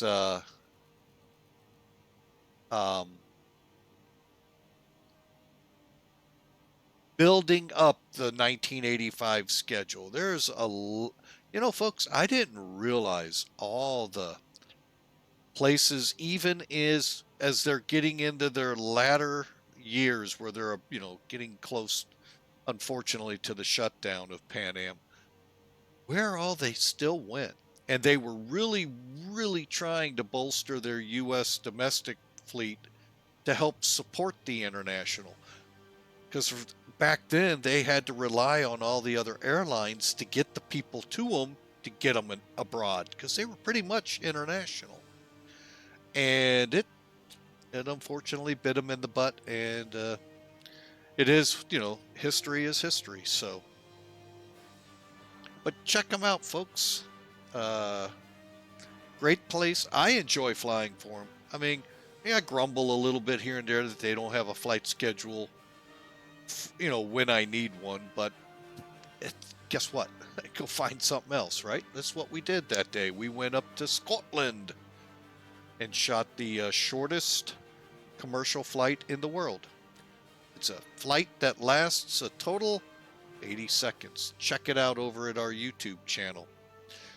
So, and I do apologize, I really wasn't flying my best then. So, all right, so we are getting close to 35,000 or 39,000. We're going through 35. All right, we need to be in Mach. Hang on a second here, folks. I'm going to slow us down here. I use it this way because it's a lot easier for me to set things.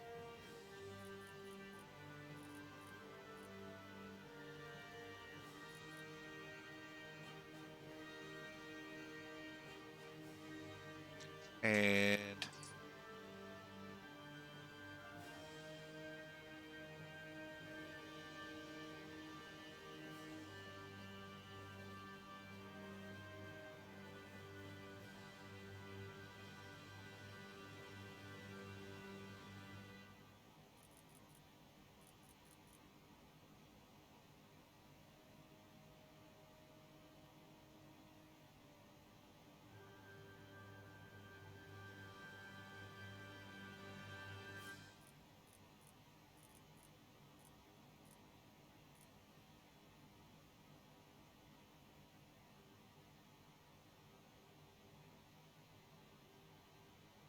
all right, I'm just watching my speed here that we get down to 0.85.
Gosh dang it, we did it again.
Oh, excuse me, folks.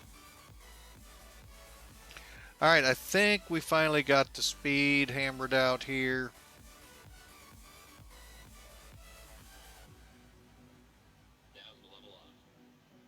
And of course, we'll have, well, we're set now in Mach, so we should be good. Folks, welcome aboard. Thanks for being a part of Flying with Mike. I hope you enjoy the ride over to Narita. We're heading down South Korea coast and probably getting close to out of over the water. Should be switching off altitude select here soon. Make sure. And we'll go into altitude hold.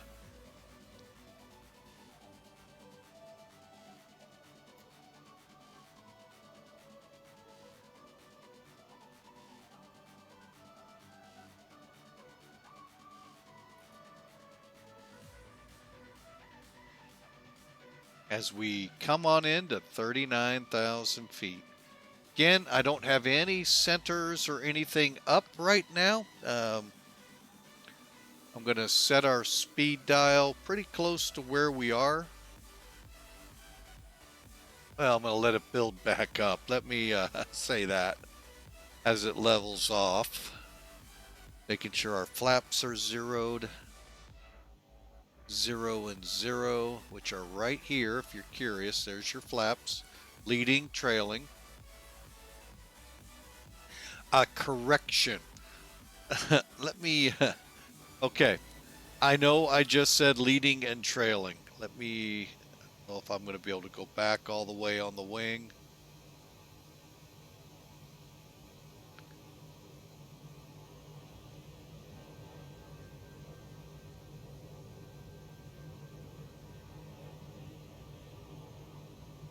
Right, perfect place.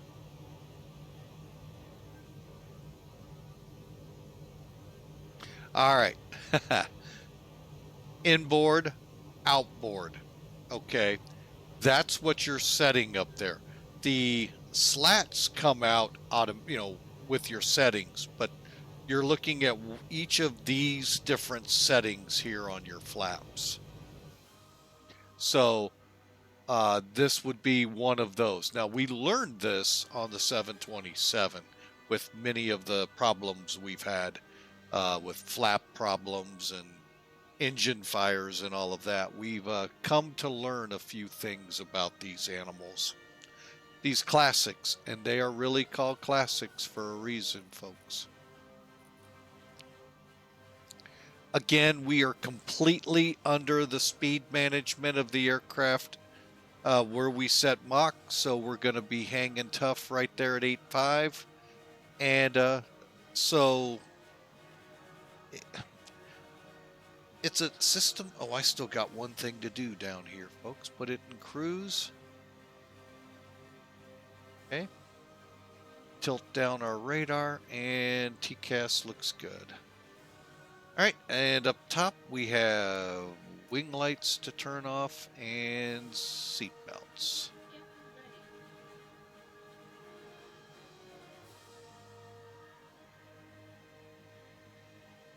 And that music seems loud. That or I've got it turned up loud in my ears. All right, folks, so we're in cruise. Again, DB Vetter, thanks for the subscription. Boy, that was not expected, and truly, oh, I still shake my head in humility there, folks. Subscriptions that come in, just amazing, and thank you so much. And that's why I'm so careful with where the money that, what did I click on?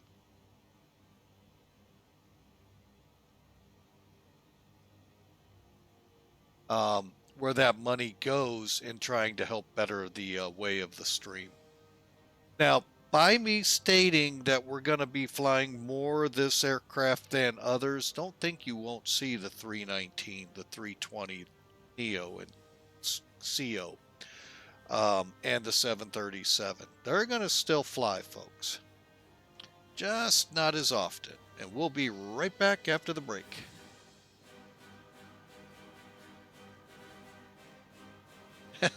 Thanks, DB. Appreciate the flowers there. Sometimes I don't feel like that sometimes. But thank you, sir. I appreciate it.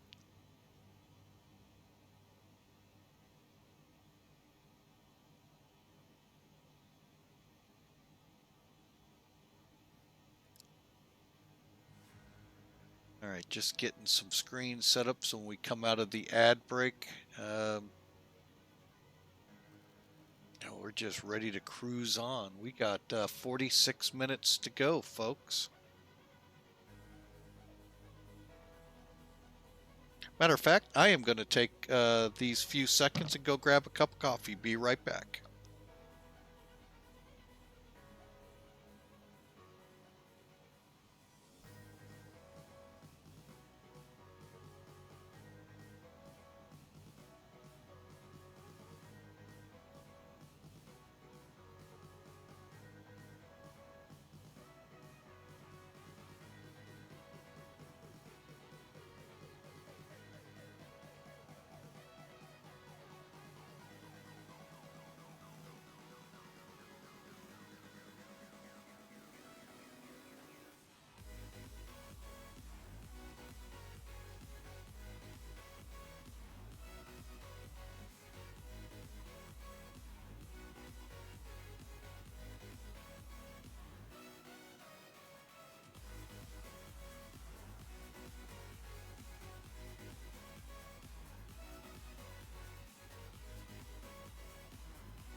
All right, folks, we're back. Sorry about that. Needed a little coffee.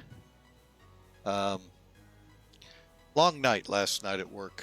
Nothing earth-shattering with aircraft or anything like that. Well, we had a late flight, but it just, it is sometimes what it is at an airport. So, just needing the coffee to keep going. All right, so like I said just before the break and didn't realize you all had gone to commercial break, we're about 45 minutes out, so let's talk about the arrival real quick. Charts. Okay, you can see where we are.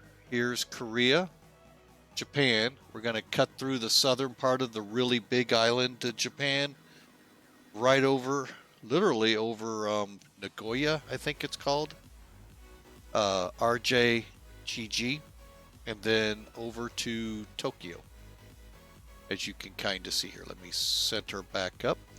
A neat thing you can do now with charts is this interactive radar and all of that good stuff. You can already see the radar on, but I can throw in on top of it the jet stream and then make it move. Interactive.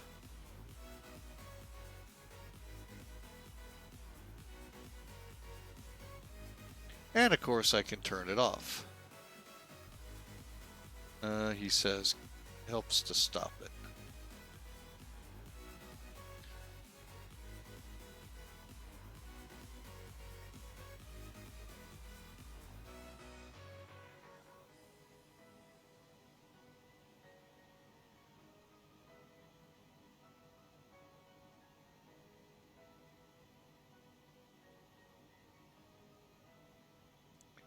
And there you go, getting a nice look at the weather around us. And here's the marginal, what we're in for when we get there. Okay, off with that.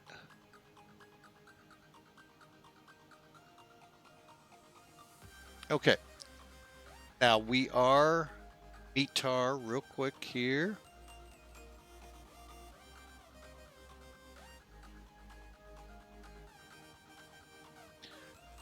Okay, there we go, folks. The latest and greatest as of 2019 Zulu.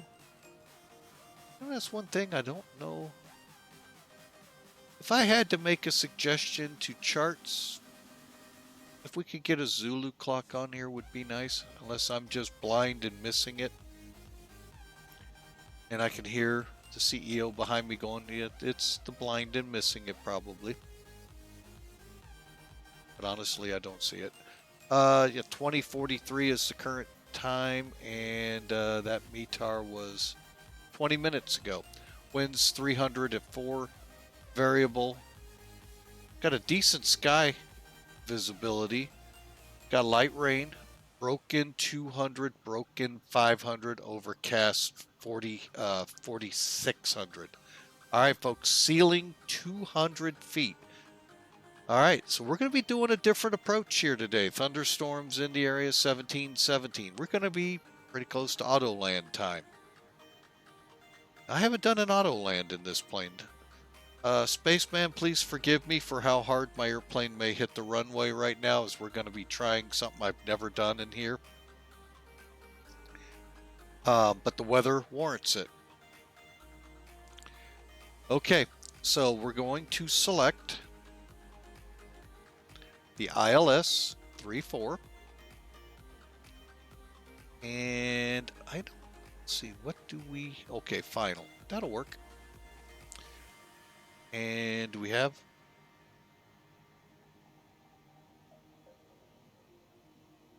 200 and 550, guys? 200 is the ceiling. We're legal by that METAR. 550 meter. We'll have to see what the RVR comes up if there is one out there. So folks, currently we're legal according to the chart. That's what this information's for down here. So long as they don't have any lights out. Even if they do, I'm sorry, we're still 200 feet. AGL, we're good. Wow. Ooh, this is going to be fun. I hope. All right, a little nervousness here.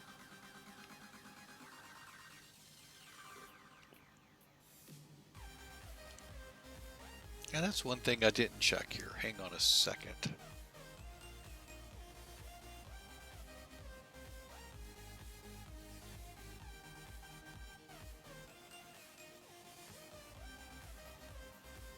Yeah, I want to just check that.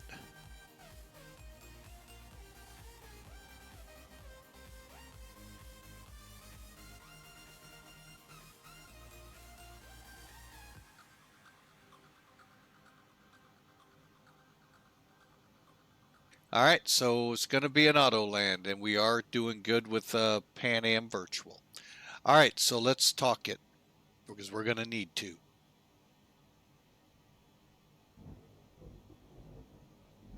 All right, folks, the BINKS arrival is pretty simple. First, let's look at the top here, D8. If we had the way to look at that, we would, but we don't. However, you can listen in on 128.25. There is a setting that I don't have unchecked or checked, preventing me from hearing it when I'm on VATSIM. 135 for the airport elevation, and altitudes are in HPA, so we got to make sure that we're set HPA for the correct altitudes. Again, transition at 14. Don't be surprised if I hit it. Hang on, I'm just checking things. I'm going to come out of altitude select just in case we accidentally bump it and start a descent. Okay, so 14,000. BINKS South A arrival. Pretty simple. Come into BINKS. If we need to, we have a hold right there. And then intercepting the localizer basically right into Gina at 4,000 feet. Transition over to the ILS. Again, across the top. I'm blowing this up to help people out. I know we have at least one, maybe 2 or 3 in training. So you have on the chart here your frequencies across the top you may run into. In the real world, you will. In the VATSIM world, you may or may not. Then we're going to be concerned with this one. The localizer here is 111.9er. Our final approach is 337. Cosmo, just to give you an idea where it is, 11.8 miles out, we got to be at 4,000 feet, which is 3,861 feet above the ground. Okay, decision altitude in the altimeter. So this one would be 339. Here, we're going to set 200. And you all should be, no, you're not. We'll show it here in a second. Okay, so our radar altimeter will set to 200 for our decision height. So Airbus, it's a little easier for me because I like how the McDo says DH MDA, so yeah, or DA MDH, something like that on it. But anyway, the M is what I key in on, mean sea level, using the M from that. The other one's the above ground. The same point in the sky, folks. You're not changing anything where you are in the sky. It's just where your minimums will sound. And the airport's 135 feet above the sea level. Here's your missed approach. And if we go missed, we will just go to Nagoya. It's an RNAV, DME, IRU approach. Guess what? We have all of that. GNS we do not have, but it's an OR. Required for initial approach. Transition levels. Here you go. So we're going to come in at Gina. We're not hitting Tyler. Just want to back up. Yeah, we're not coming to Tyler. We're going straight in on Gina. And then straight in on the runway. And then there's our wacky missed approach. Back out to BINKS. And then we get into the hold to turn around to come back in or head off to our alternate. Mandatory 4,000 for Gina. Cosmos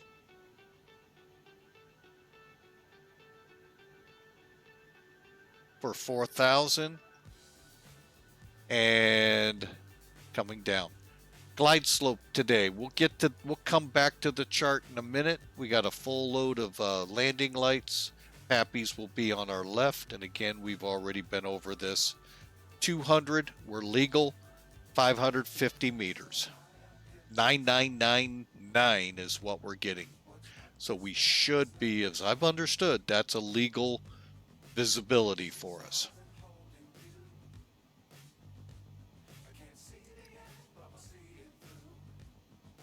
Oops, I hit the wrong button. Sorry, folks. Okay, as we come into Japan, let's take a look at this, make sure we load it properly, and then we'll get everything else. We got to load it in, remember? So if you look, we stop at BINKS. So departure, arrival, DEP ARR key. We want to click the line select there. We're on the SA for 3-4, and we are not using any transitions. We're direct Gina. See how it works? Direct Gina.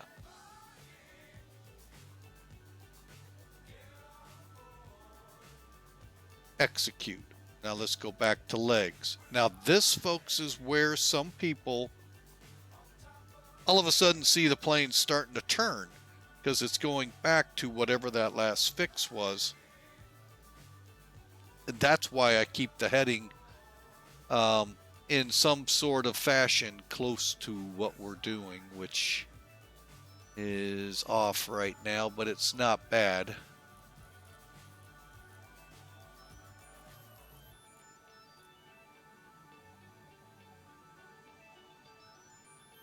All right, so we got it all loaded.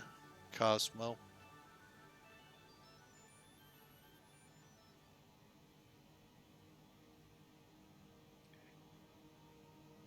All right, so let's look at our ILS real quick. Cosmo, and it should be the runway. And then Gumyo. Intercept, back to BINKS, and hold. Okay, everything looks good there, folks. Told you we'll come back to this in a minute. Charts. And we're loaded, so that's good. Now, 1. For me, that's how I'm set up here. All right, back to performance. Click landing. Load from data sheet.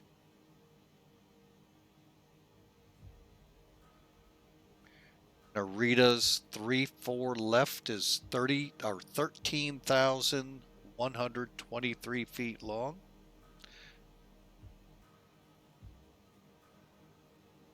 Elevation 135. Whoop. Heading 340 Williams. It is gonna be wet.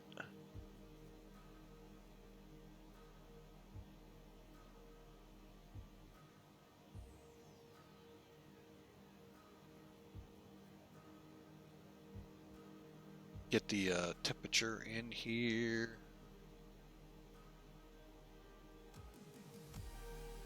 Temperature is 17 degrees. Barometer 1010.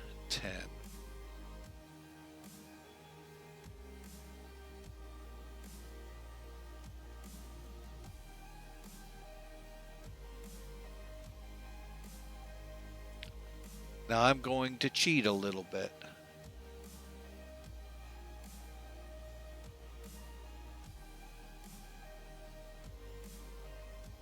All right, so we're looking at about a 298. Let's call it 2.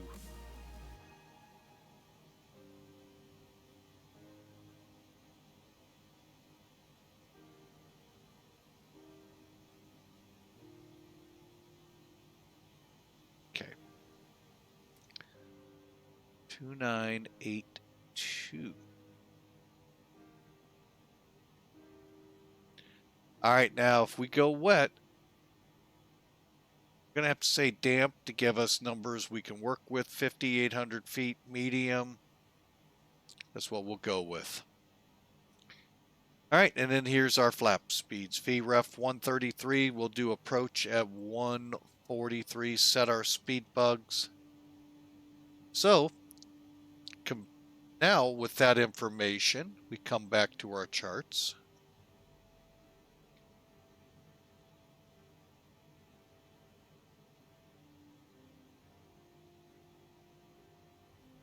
So we're going to come in around 140, so 743 feet a minute. We'll maintain that if we lose the glide slope, keep our 3 degrees.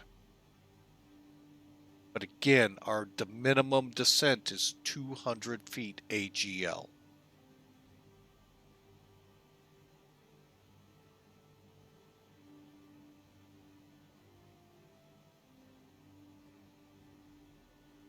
As you can see, you can overlay these on here as well, which can help out when you're in areas, say like this star extended out to here, but it didn't include these fixes. You would see them. All right, so we'll clear off charts.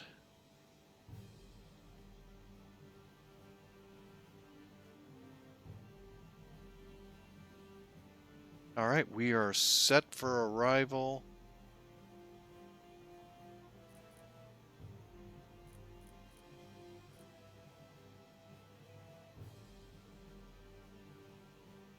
And we'll see you right after the break.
All right, folks, back with you.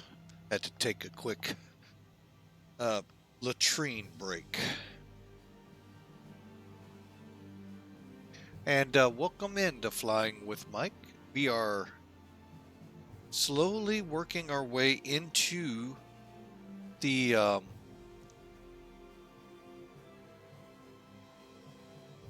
hang on a second.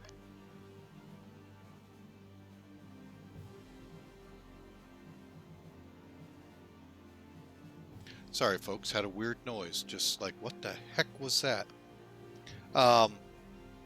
So we are just about ready to start down for Narita. And if you haven't seen the weather yet there, let me bring it up for you real quick. The weather outside is frightful. Getting y'all in the mood. It's my favorite time of the year. No, not Halloween. Yeah, we have broken layer at 200, broken layer at 500, broken layer at 4,600 feet, folks. This will for the most part, if I do it right, will be an Autoland. All right, I am going to set one thing while I'm here with the charts, so I get an idea how far out we are. Okay.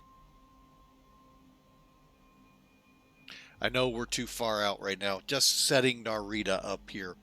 I'm going to set our ILS in. Way, way out. I know, folks, but I am just getting as close to ready as possible.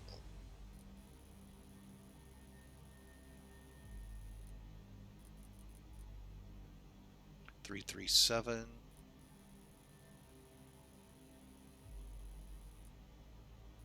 Okay.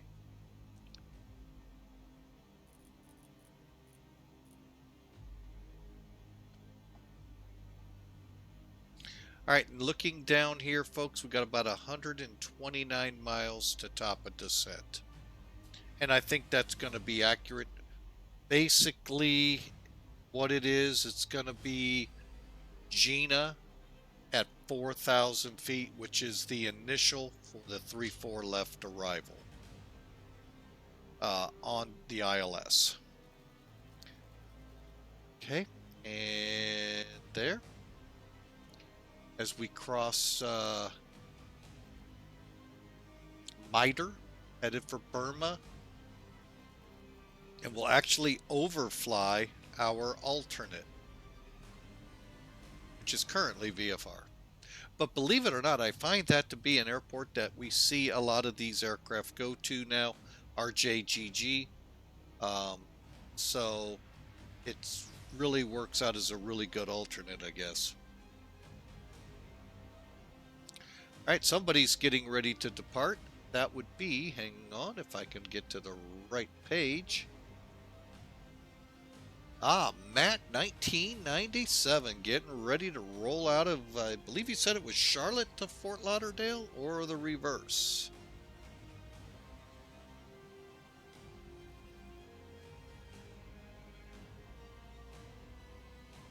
I'm going back up here.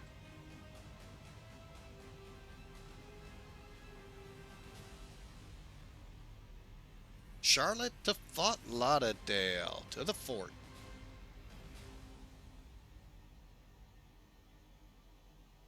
All right, folks, and there you have the YouTube channel that we've talked about. DB Vetter watches a lot of this in replay there.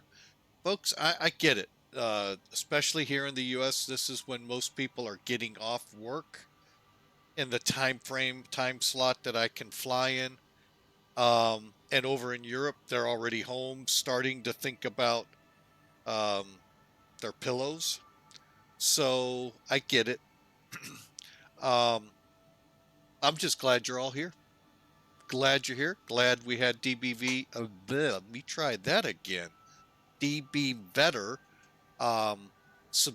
subscribe in, and folks, it's just going to be a fun ride in. We're going to be trying out for the first time, at least on my part, in Autoland. So hopefully it'll say, yes, we'll let you do that. And if it doesn't, we'll see. We'll see.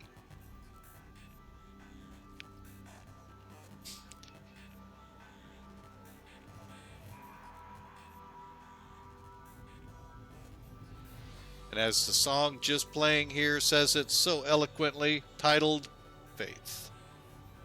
We'll have the faith to make it in there. Good thing is it is a sim.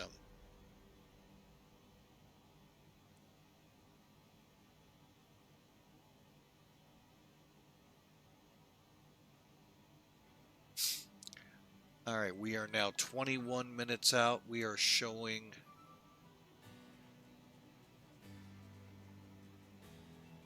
95. You know what? I'm going to do a quick calculation here. 3.5 times 3.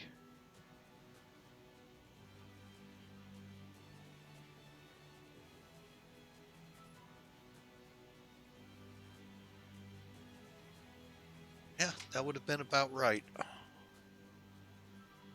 How far out are we?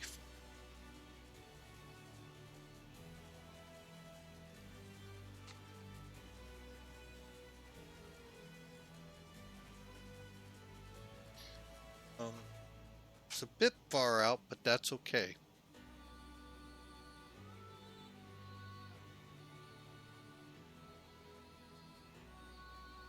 We'll take it. So I find that usually when I think it's too far out, it's actually right and I was wrong.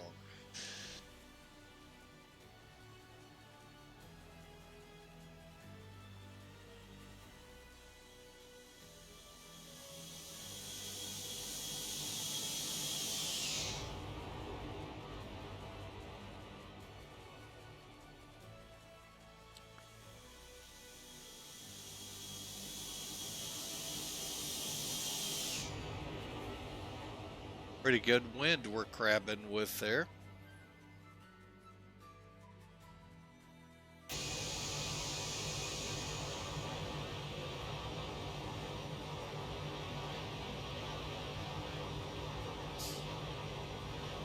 Again, the clouds look pretty good. I mean, there's some work still needed to be done, but folks, they look, oh, so nice. That's why I wonder if I should get that product or not.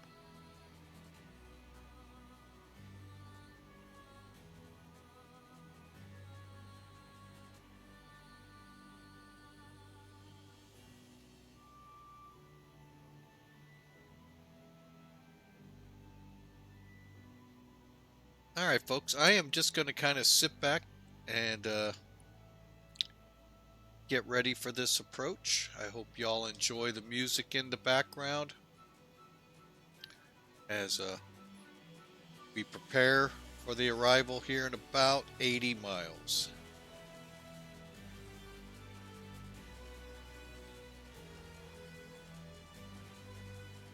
How about 70 miles?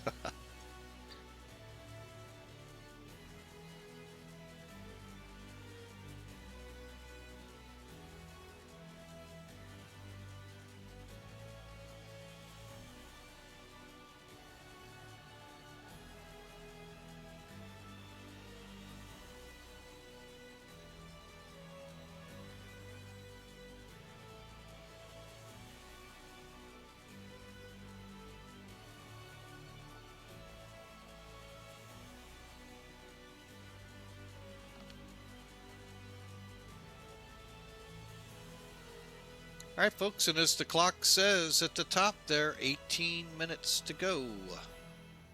I wouldn't count on 18 minutes, but we'll see how it works. Because remember, if you watched it on takeoff, it would have said something like 3 hours. As soon as we get like into the 30s, it's already down into the 2-hour range. Well, realize it's going to probably do the same thing coming in. So.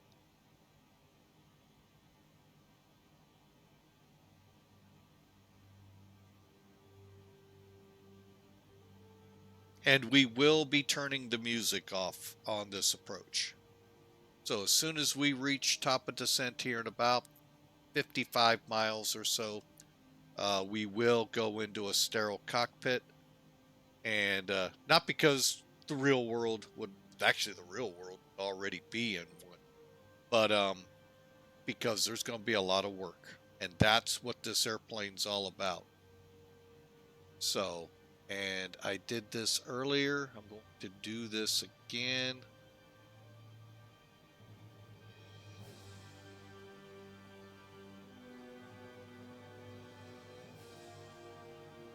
I say that cautiously, and I should have kept that. There it is.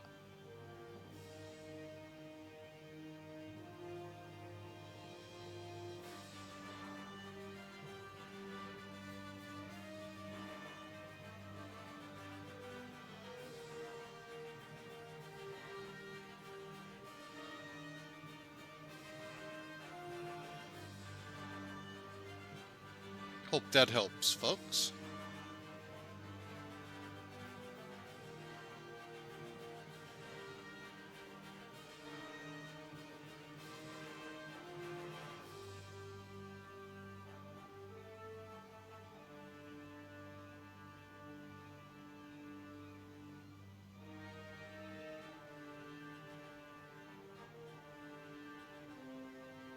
And don't mind this, folks. It's just an airport probably nearby on the same frequency for the ILS. As you can see, we're tracking away from it. No, we're not tracking away from Narita. I actually have DME2 NAV2 set up for Narita. And we'll change it because we got to have both ILS or both nav radios on. We got to be tuned on the same frequency, same radial, and on land. So let's kind of look at that real quick. So here's your normal ILS, here's land, and then I should be able to command B. We'll see.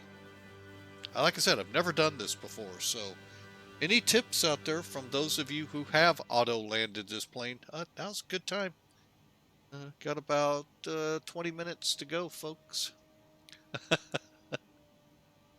Otherwise, we're going to fly it until we see the runway, and then I'll kick off the autopilot, auto throttle, and bring it in. My goal,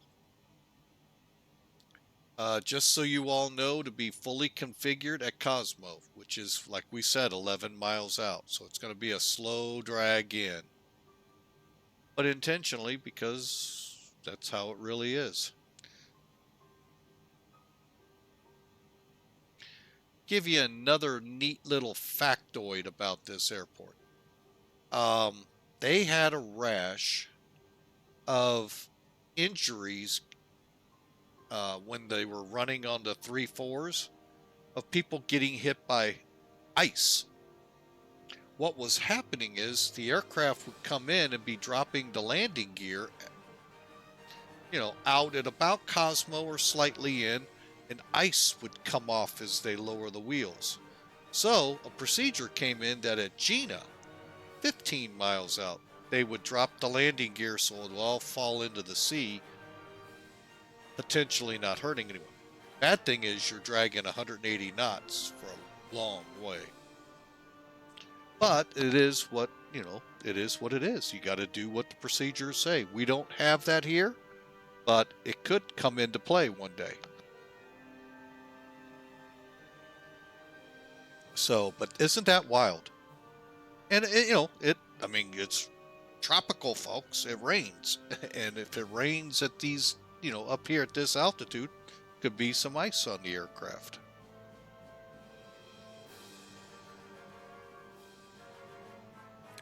Neat story I read.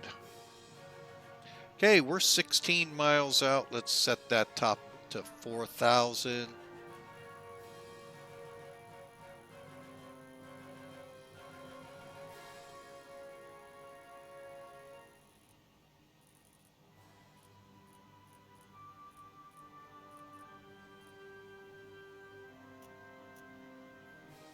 Go to VS. We'll start down.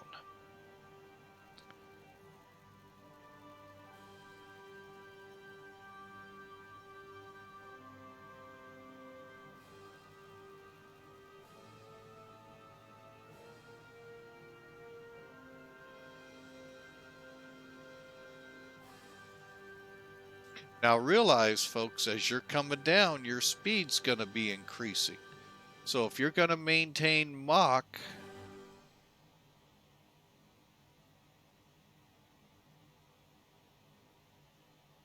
you're going to have to pull power back, as the aircraft will power back. And be ready to set where you'll take over with indicated airspeed. I'm going to do it at 300. All right, let's look at the numbers again one more time. Okay, 133, so 143 will be approach. 5,800 feet of runway. Oh wait, we don't have our wind dialed in. Wind 360, 310 now at 5.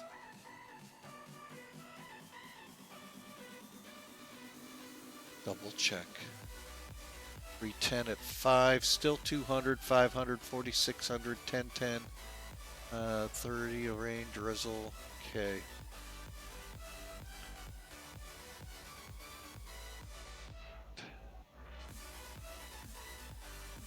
$8,100 feet. We now have a medium brake setting. So we're going to go with it at 8130. Let's do our descent checks. Medium brakes.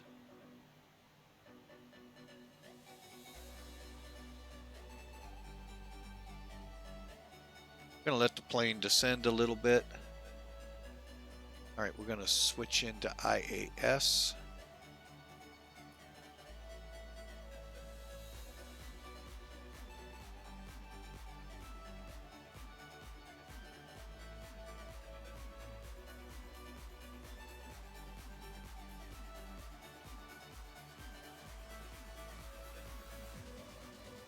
All right, there we go, folks. We are in our descent. Descent checks. Okay, seatbelts will hold till 25,000. Seatbelts, no smoking, anti-ice. Let's get that turned on now. Engines and wing. The anti-ice is on. Exterior lights, auto brakes are set. INS switch will hold. And brake pressures check. Spoilers will arm. Landing data and speed bugs set. Fuel heat will remain as is. Go around on the computer down here. For now, we'll hold cruise till 25,000, somewhere in there. Then we'll switch in. All right, folks. So there you have it. And we are in a break right now, so should be coming out any minute. And there we go, folks. We're making our descent to 300 knots. About 2,200 feet a minute for Tokyo. So again, hope you all enjoyed, and glad to have you aboard.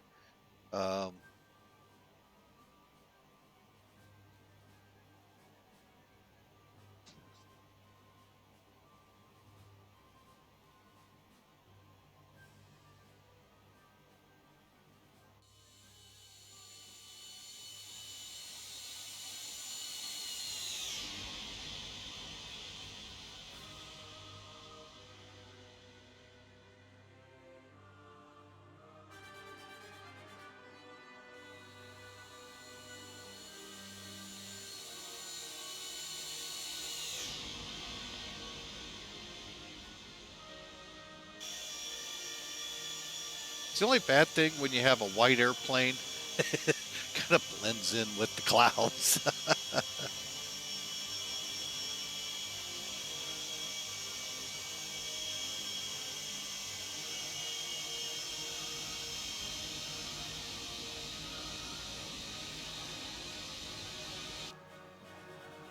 All right, this will hopefully be the last song, folks. I'll get her turned off here. I don't want to drop. How far down are we? All right, we're at 25,000. Seatbelt signs are coming on. Landing or wing lights are on.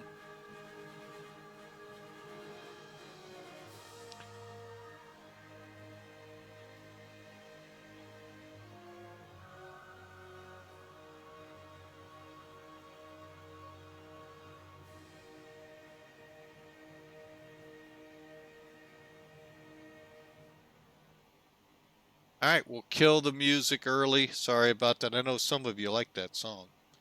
I'm one of those some of yous. But we have to keep it.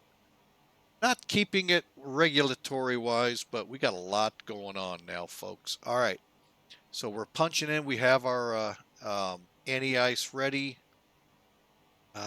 Fuel heat, EPR, cabin altitude. Let's get that all squared away now. This one took me a while to get, folks.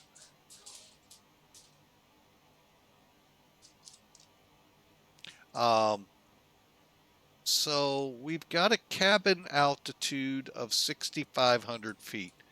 I'm going to go ahead and get that down so it feels a little better on our folks here at about 22,000. We're looking at again altimeters here. 1010.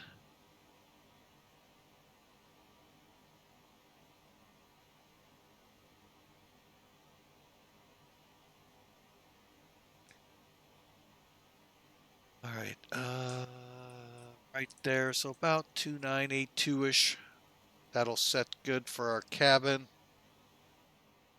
All right, here we go, folks.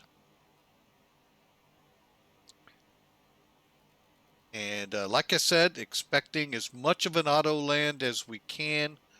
I've never really been able to get it to set up, so I'm hoping to get that this time. And if you haven't noticed, we're 75 miles out.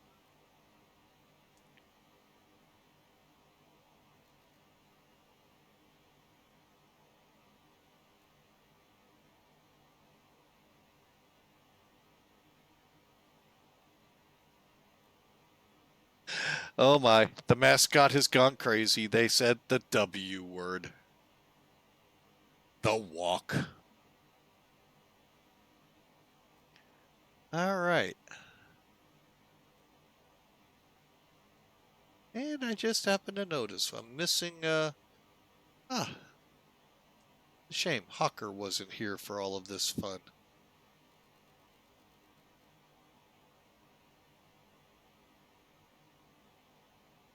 All right, there's 18,000, folks. All right, we're going to begin keeping the speeds at or right around here where we need them at now. And look at the radar starting to show up some things.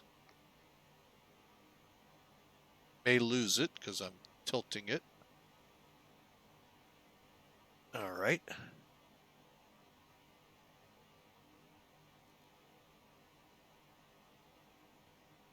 I put any speed brakes in? No. Okay. All right. Till we get down to around 10,000, it's kind of useless to run this because I'm going to skip a lot. Because we don't arm the spoilers yet. We don't even have the altimeters yet. We're about 2,000 feet from that. So we have altitude select on for 4,000.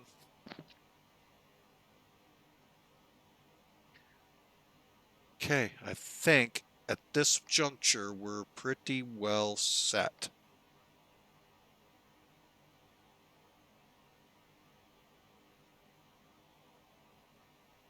And I'm starting to wonder if that DME on 1 is not our runway. That's far out. Wow. That's far out, man.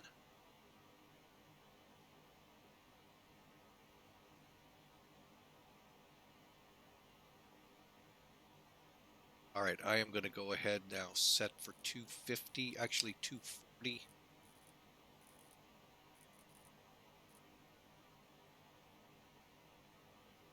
See if the airplane will start slowing itself. There's 14, 10, 10.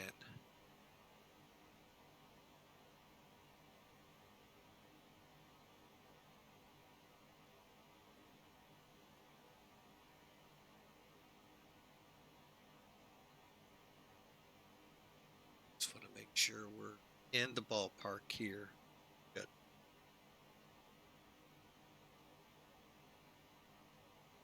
All right, and at 13, let's go ahead and really begin to slow it down a little.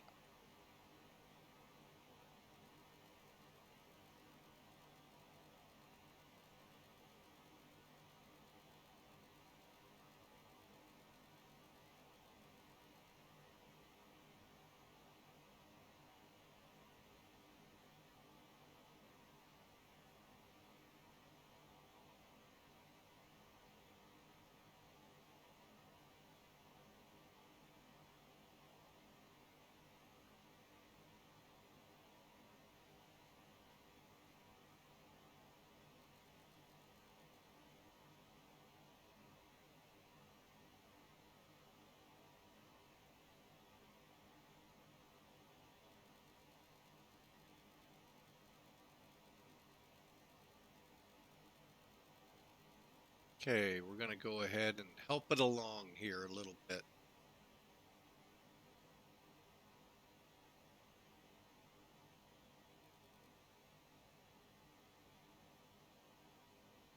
Cabin crew, prepare for landing.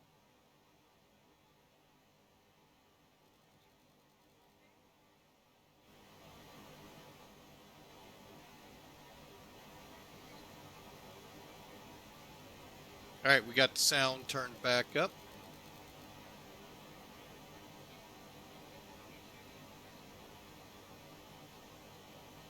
Okay. Where are we? It's too hard. 10,000.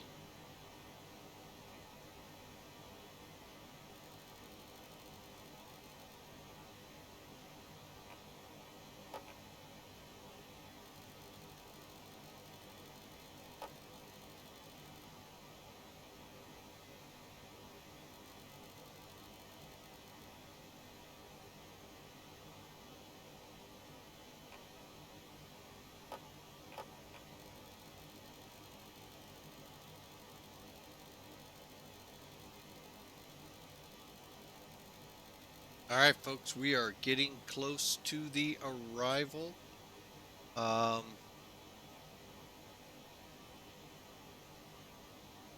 At some point, I am going to set this.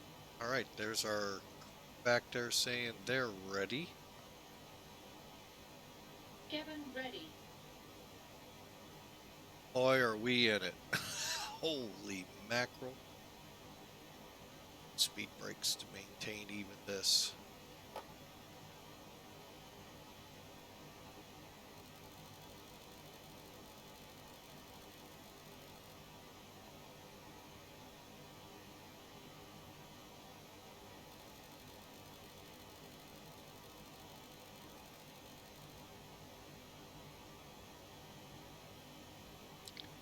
All right, we're almost to EKIRA and then BINKS.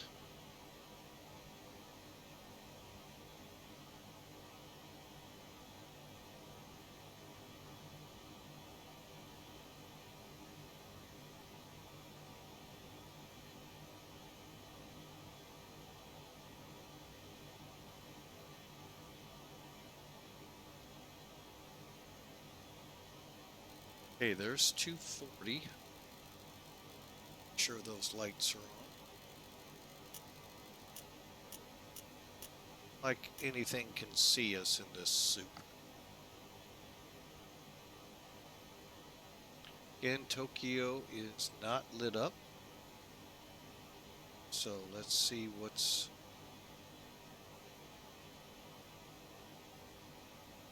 Something's on the ground. Way in for 3-4. Okay.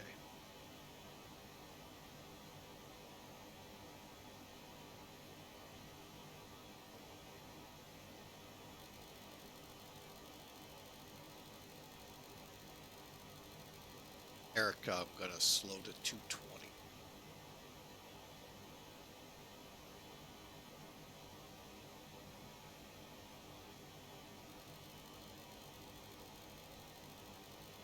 Five miles to go.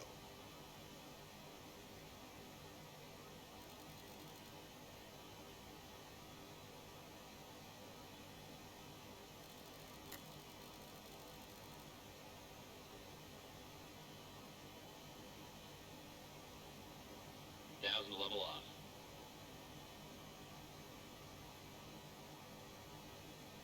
All right, we're going to use level off to help us.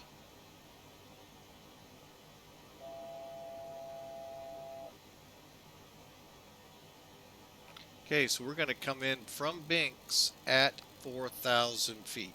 That's not what I was hoping for, but I guess I should have planned. Yeah, I guess I did plan that. Oh well.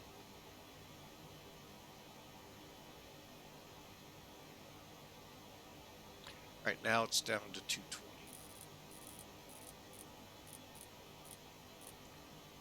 And our first turn. This is where it gets fun, folks, as you can see how this horizon looks. So if you'll forgive me, I'm looking more downward. I may even zoom in. Let's get 11.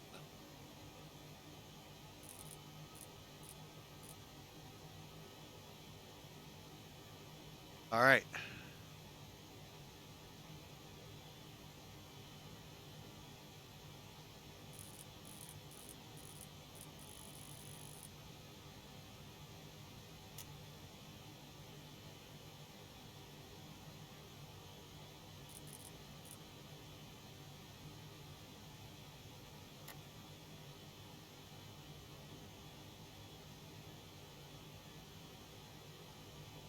Okay, I've taken us off INS. We are on heading select.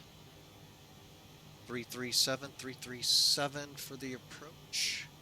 11.9 in our radios.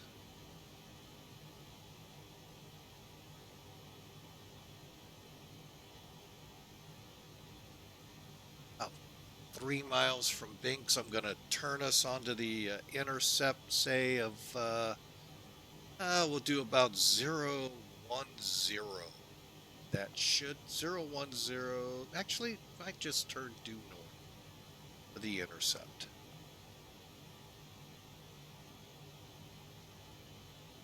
And our flap speed.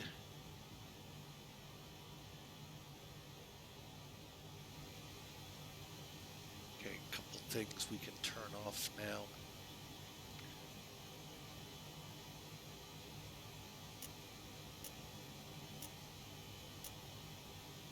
And dump.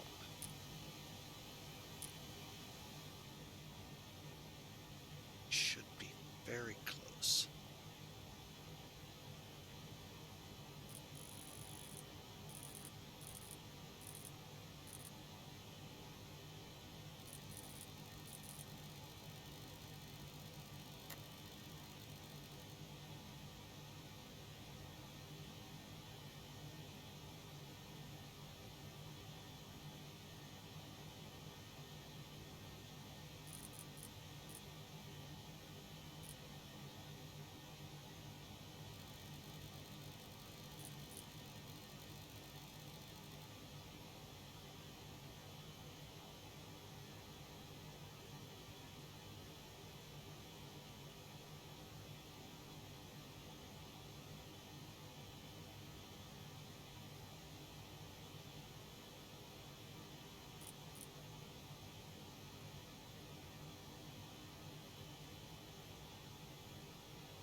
Okay, we're 30 miles out. I think. Yep. We're capturing the localizer.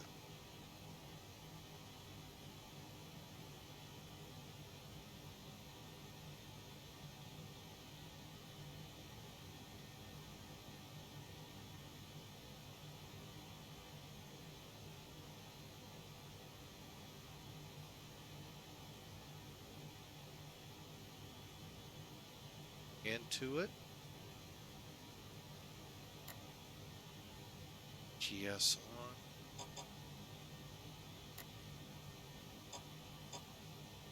on. Autoland. Oh, wow. Autoland set. Slowing down.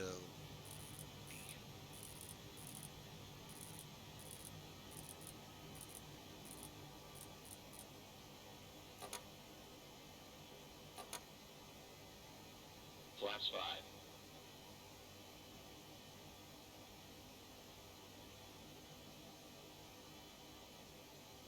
Okay, we'll go ahead and arm up the speed brakes now.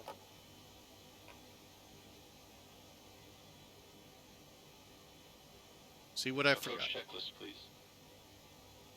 Seatbelts and shoulder harness. Check. Seatbelts and no smoking signs. On. Anti-ice. On. Exterior lights. Check. Outer brakes. Medium. Radio INS switches. Radio. Flight director computer selectors. Check. Brake pressure. Check. Spoilers. armed. Altimeters. 1010. Set and cross-check. Landing data, EPR and airspeed bugs. Set and cross-check. Seatbelts and shoulder harness. Check. Fuel panel. Check. Fuel heat. Off. EPR computer. Go around. Cabin altitude. Check. Circuit breakers. Check. Approach checklist completed. Alright, folks. We are 25 miles out set for the Autoland due to the weather. Our ceiling is 200 feet. Our minimums is 200 feet.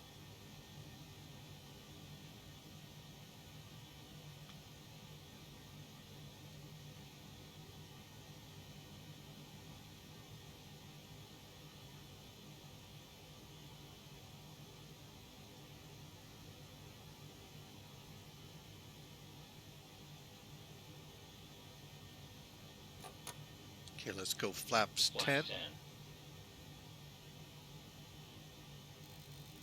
Again, 140 is what we're going to be shooting for.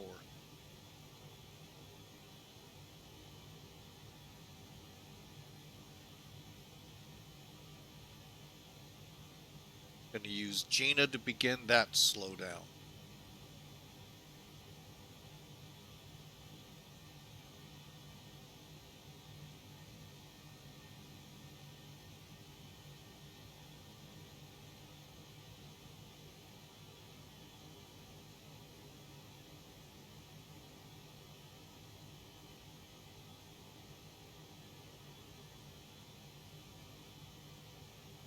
Okay.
Okay. Here we go, folks. 17 miles out. Gina is 15.6, about a mile. Then I'm going to start slowing down, get the gear down, and prepare for the approach.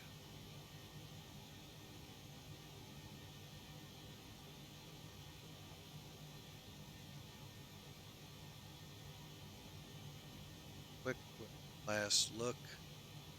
Ref 33.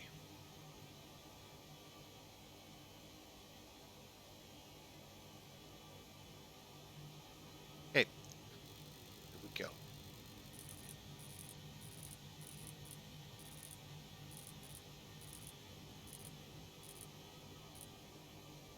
Gear down.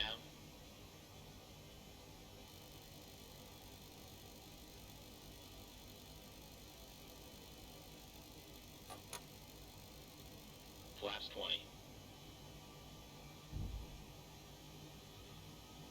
Gears down, green light. Good deal.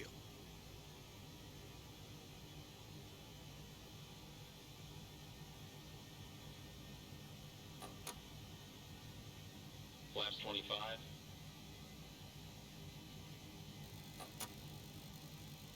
Flaps 30.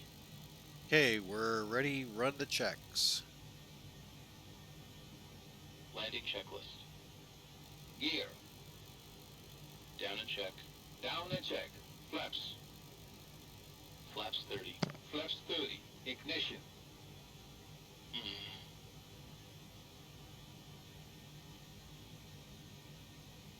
Light start. Anti-skid. Check. Altimeters. 1010. Set and cross-check. Landing checklist completed. All right, here we go, folks.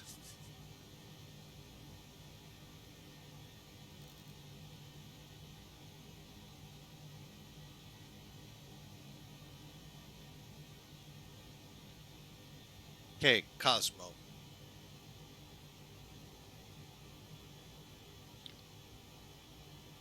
Narita traffic, Clipper 800, Cosmo inbound 34 left, fully established.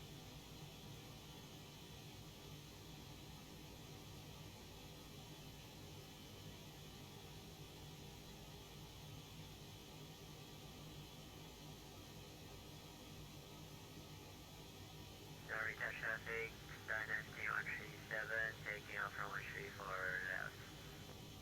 Oh, great.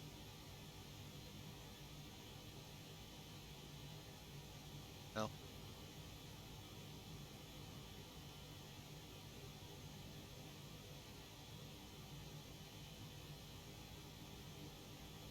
Hopefully he doesn't dally.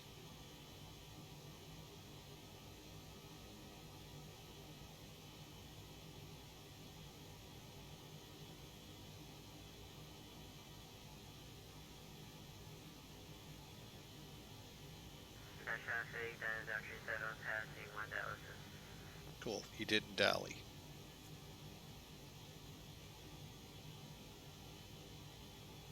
All right, here we go, folks. I'm gonna scoot up a little bit here, get my best shot at seeing this. Just, folks, just because the soupy landing, very soupy indeed. I think I see some chickens and some noodles going by us, folks. But just because the aircraft can auto-land, can do a lot, still got to see the lights before 200 feet. Still got to be able to make the runway. And I did not set. Let's get that.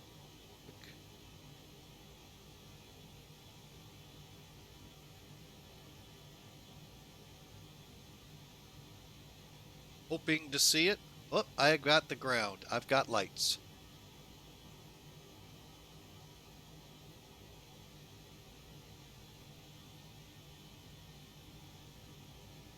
But I don't have the airport.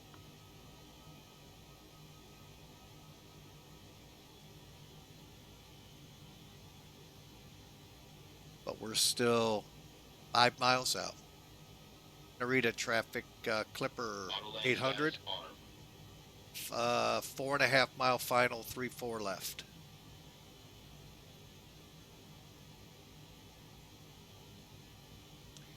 And I'll be honest, I've never used them, so let's try it. Pretty useless.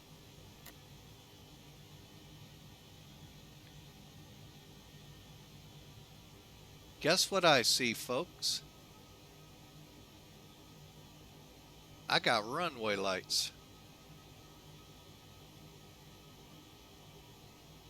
And Clipper 800 at 3 miles has the runway in sight.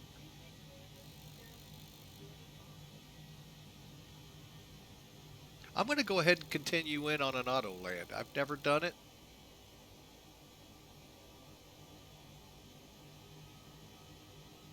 Okay. Yeah, because it's kind of a pain to see through this without those wipers working. So we're going to go ahead. We're going to keep it in auto land. I don't know what all I'll have to do here, folks. Like I said, this is my actual first one in this plane. Had it for about a year now, maybe a little more. 500.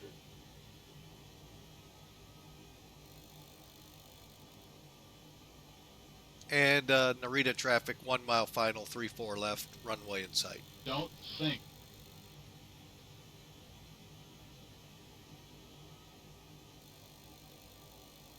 Don't think. Don't think. Approaching minimums. Landing. Minimums. Airplane's gonna do it.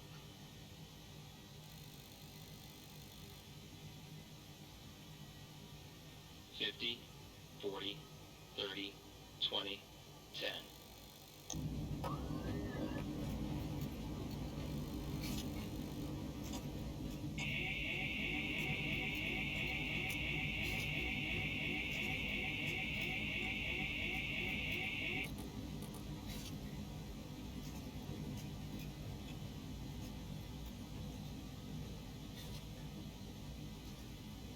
$60 knots. Auto brake off. I don't think it ever went into reverse, though.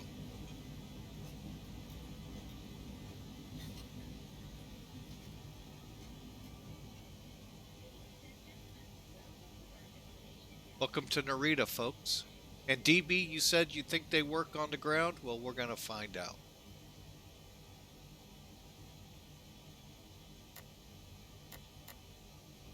Yeah, they do great on the ground. It's a shame they didn't do it in the air. Let's see what it looks like. Very loud. Sorry, folks.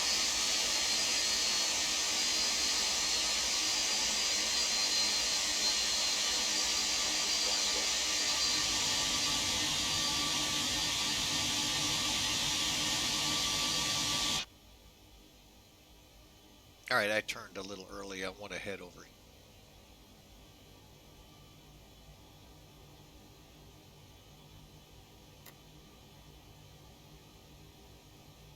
All right, and I've got it commanded flaps up.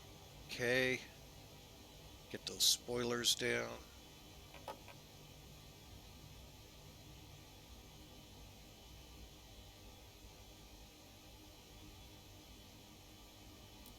Well, we'll get a look at the landing here in a minute.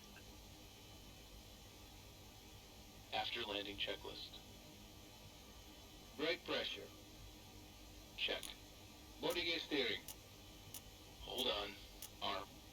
Outer brakes. Off. Ignition. Hold on.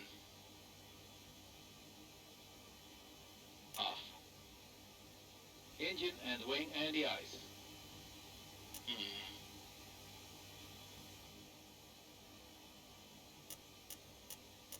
Off. Radar and transponder. Damn. I know, folks, I got a lot of things I'm scrambling to do Stand by. here. Flaps. Up. Spoilers. Down. Stabilizer trim. 7 units. Outflow valves. Open. Pressurization mode selector. This. Manual. Aft cargo heat. Let's see. Off. APU. This. All right, we're good.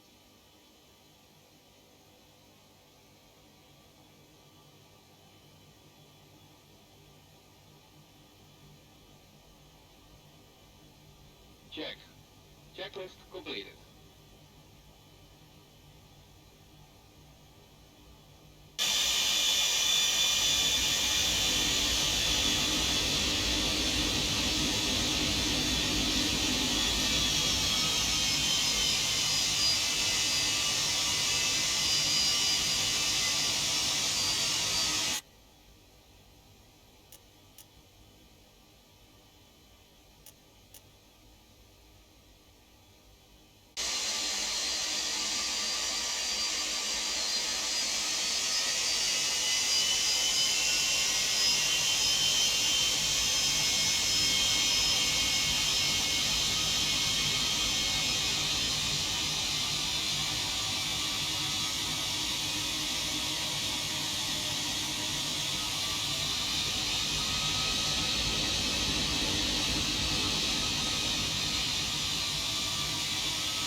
All right, folks. Whew.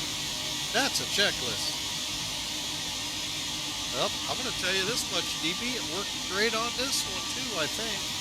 364 feet a minute.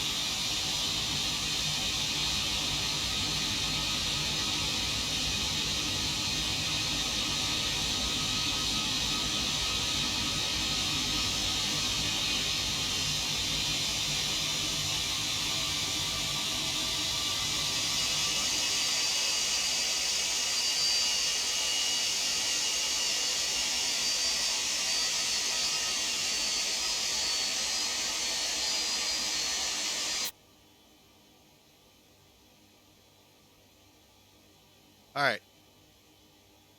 Let's go to the next one and let's do our best here to get parked because it is a pain sometimes.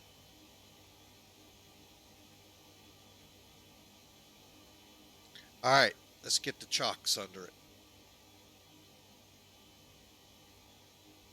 Cockpit to ground. Put the chocks on.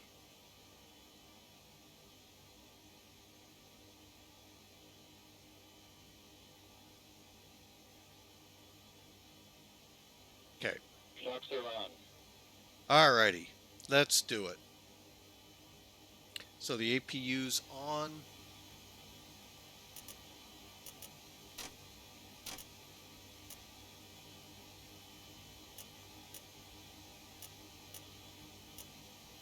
And really, folks, in the real world, I would have turned those off too.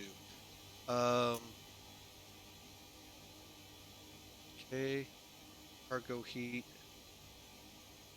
And close these valves. We're set. All right, let's take a look here. Beacons, brakes, beacons, INS to align, and probe heats off.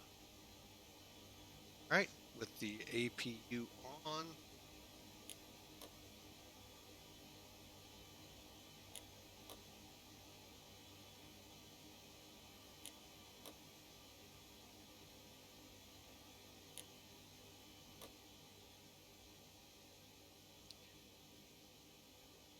All right, and we'll go up here, get these going back to a line. Off. Okay.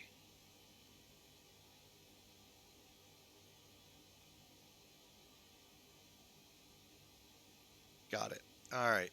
So emergency lights. Cabin crew, disarm slides.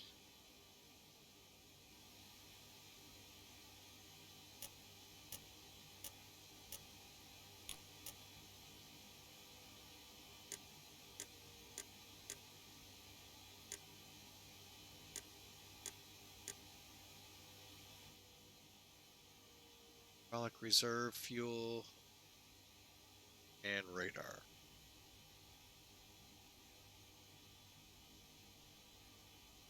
Off. Okay. Them saying they did that?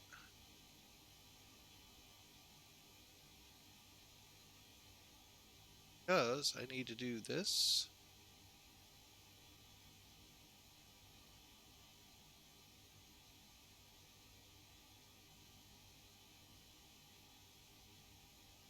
All right, we're deplaning the plane.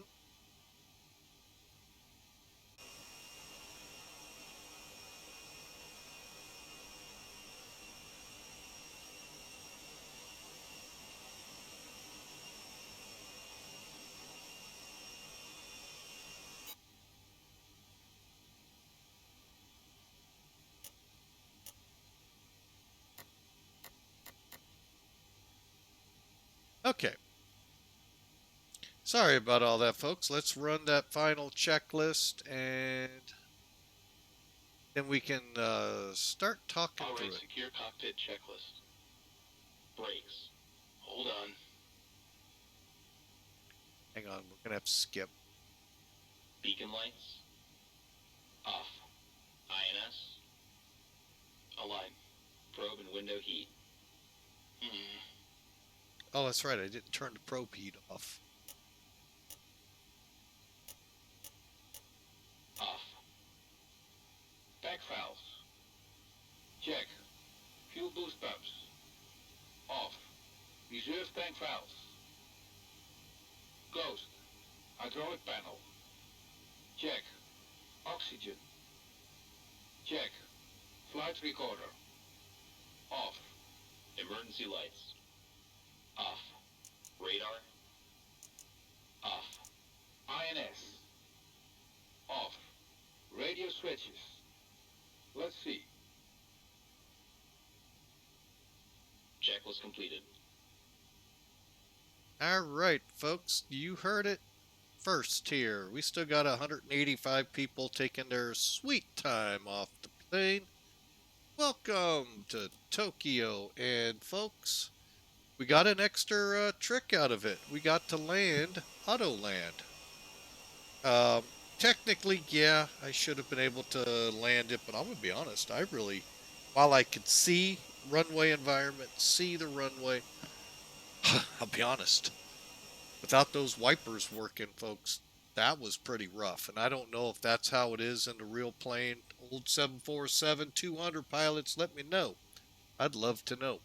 But anyway, folks, thank you for being a part of Flying with Mike. It has been a pleasure, and we'll be right back after the break to look over the flight.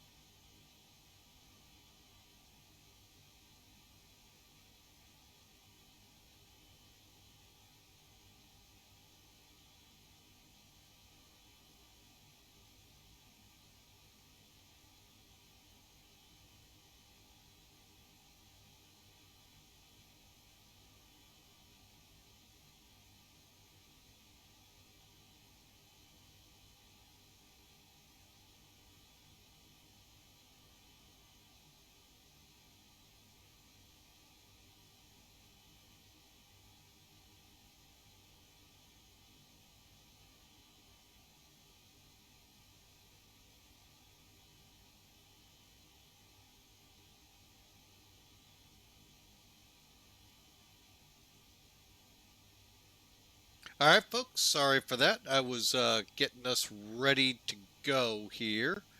Looking over what we filed with Pan Am Virtual. Again, folks, if you're into Pan Am, you want to fly for a airline like Pan Am Virtual, where you have the option to fly TWA, which is more what they would call today's version of what TWA would look like.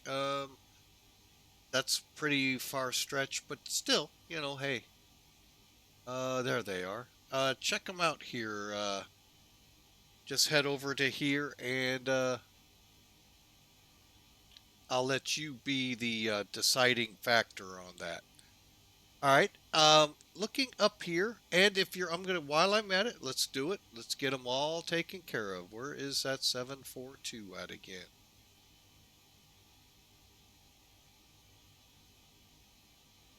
Perfect. Let's get that in case you're interested in this, folks. This is a working man's plane. So got both links now. Check it out. And you're going to be working in this thing. DB Vetter can attest to it. It takes a good half hour, 45 minutes to get it ready for flight. And throw the INS on it, folks. Add another half hour to 40 minutes to it. I fly with the FMC. We're not going down that rabbit hole. We'll just leave why I don't. It's not because I don't understand it. It's, well, there is part of it I don't understand. But we're just going to leave it at that. All right, as you can see, I have Sim Toolkit up. This is the animal I use for flight planning and evaluating my flights. My flight into Seoul Saturday was horrible, as you can see, a 555 landing. Today, the airplane did a pretty good job at 364. So, end speed, a little fast. Oh, I shouldn't, okay, I know where I screwed up there, I think. All right, so here we go. So if you clicked details from your logbook and then click view details, first off, I want you to see there's what we flew. Okay, now we'll go to view details. Now you're going to get a little bit of what happened. Just under 2 hours fly, 660 miles, 20,000 kilograms of fuel, and our landing. Now let's look at how we did. Again, not how I did, how the airplane did. Wow. That's what you expect when you let the computer do the work. Wow. Look at all of this. 1,460 feet down the runway, 2 feet off the center. Again, complete Autoland, folks. This is not that loose nut behind the wheel doing this. Weather conditions forced me to say Autoland, and we auto-landed. Okay, so our speed a little high. We should have been closer to 133. My first gig of myself. The airplane did perfectly. 1.4 Gs, almost 1.5, not bad. Right on with the off by, well, off a little bit on the heading, but that might have been the crab for the wind.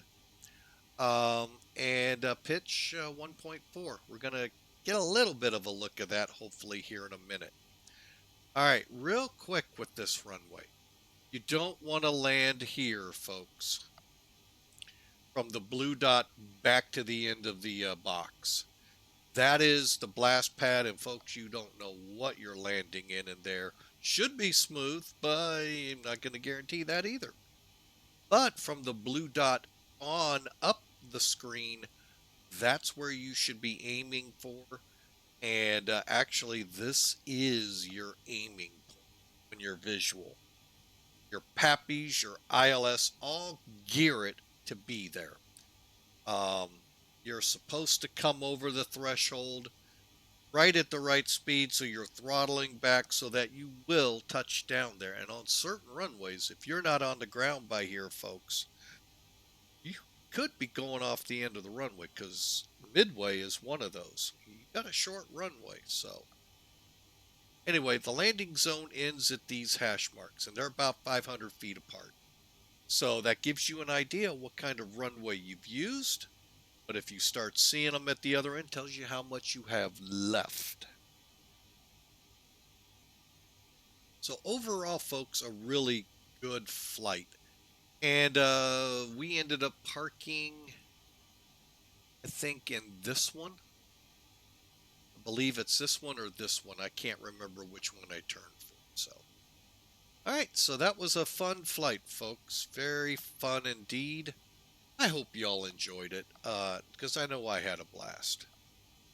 All right, let's see if those peeps have finally wandered off the plane. If not, we'll get security in here to get rid of them. Just kidding. Hey, everybody's off.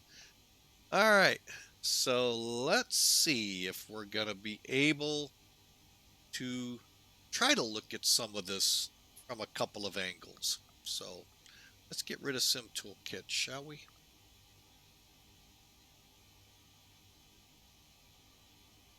And by the way, Sim Toolkit, folks, is free.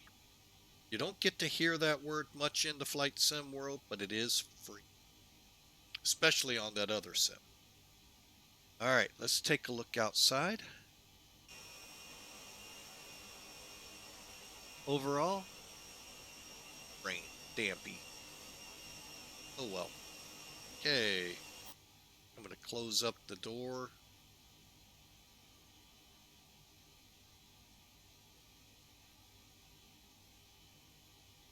And jetway away.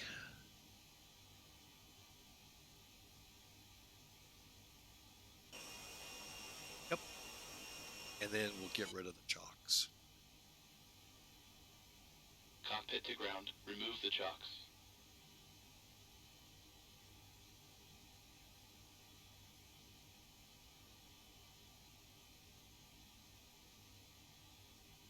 Chocks removed.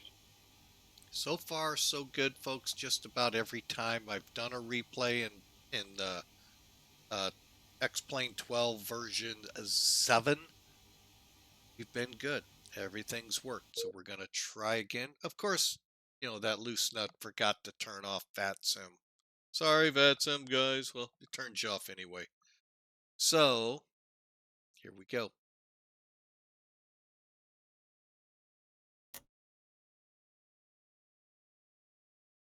All right, we're going to start from here.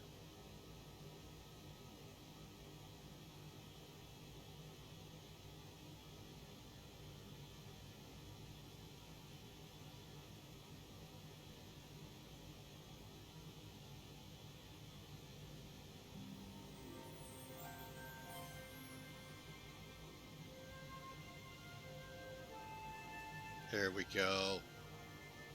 See how we're starting to break out here, folks?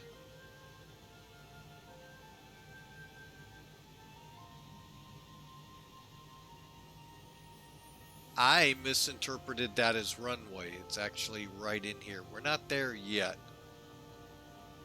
And we're not gonna, well, yeah, we will. No, we won't.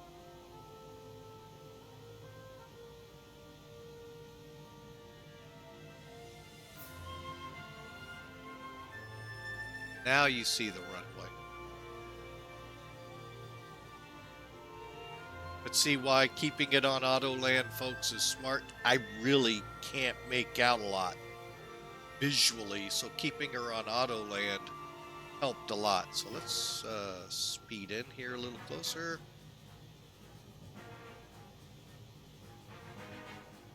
How about right here?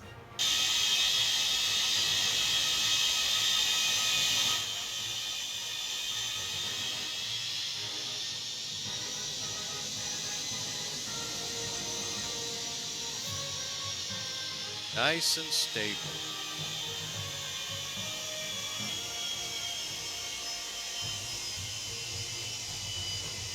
Only thing I was bummed I couldn't do the reverse thrust. Unless it did it for me.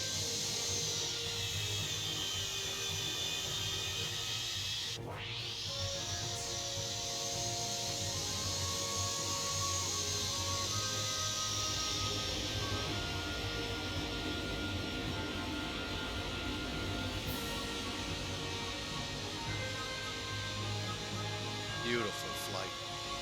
Let's do that again. I think you all want screenshots, don't you?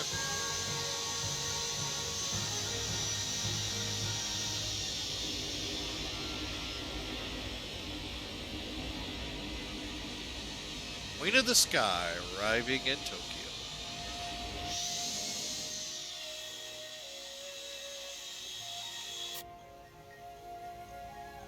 Well, let's see how our passengers enjoyed. How did Mr. Better enjoy back here? Don't know why the reverser so when it's unstowed.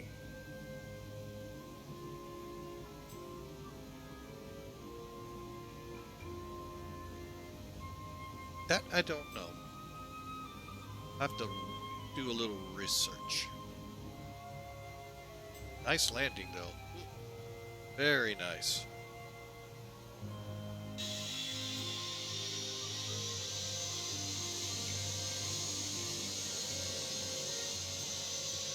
See those nice big marks? Sort of kind of in the wrong spot.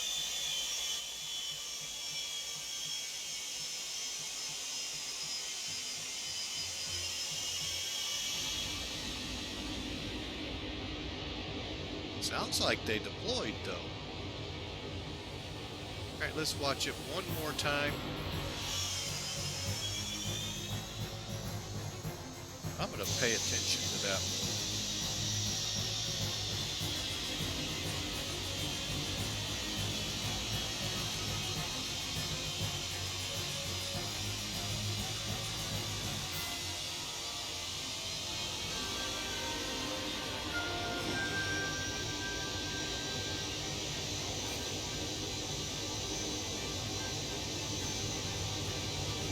I don't see them deploying.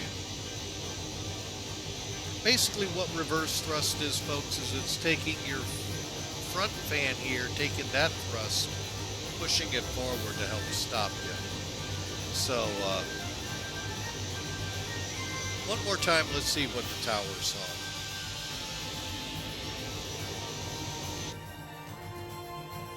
Uh-oh. Okay, good. We can kind of see it.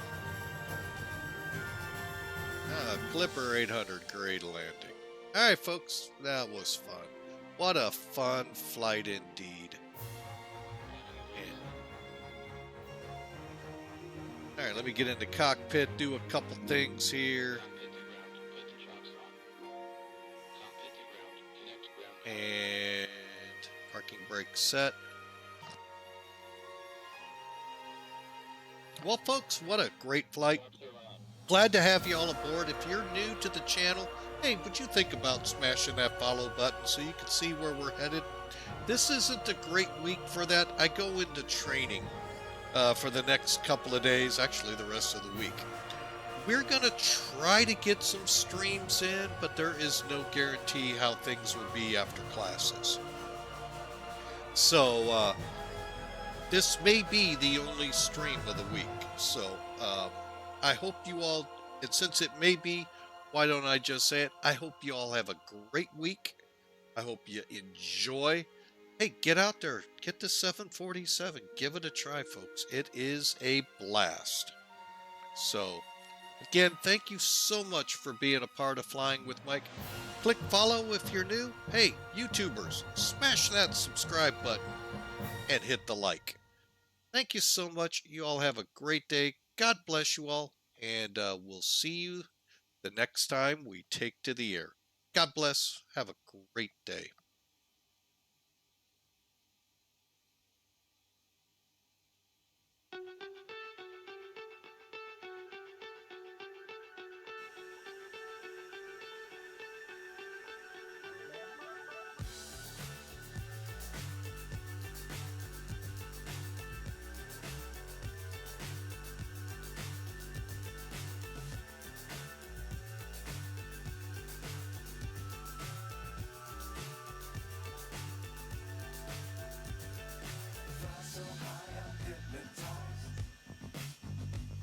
What's up is down, what's left is right.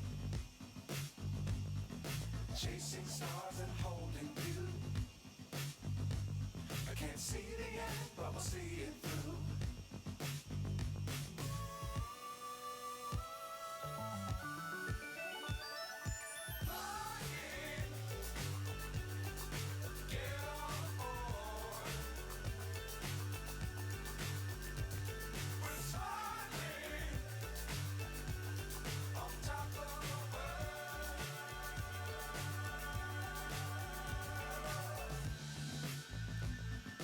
Dangerous times, don't fly too high. Be sure to keep the ground in sight.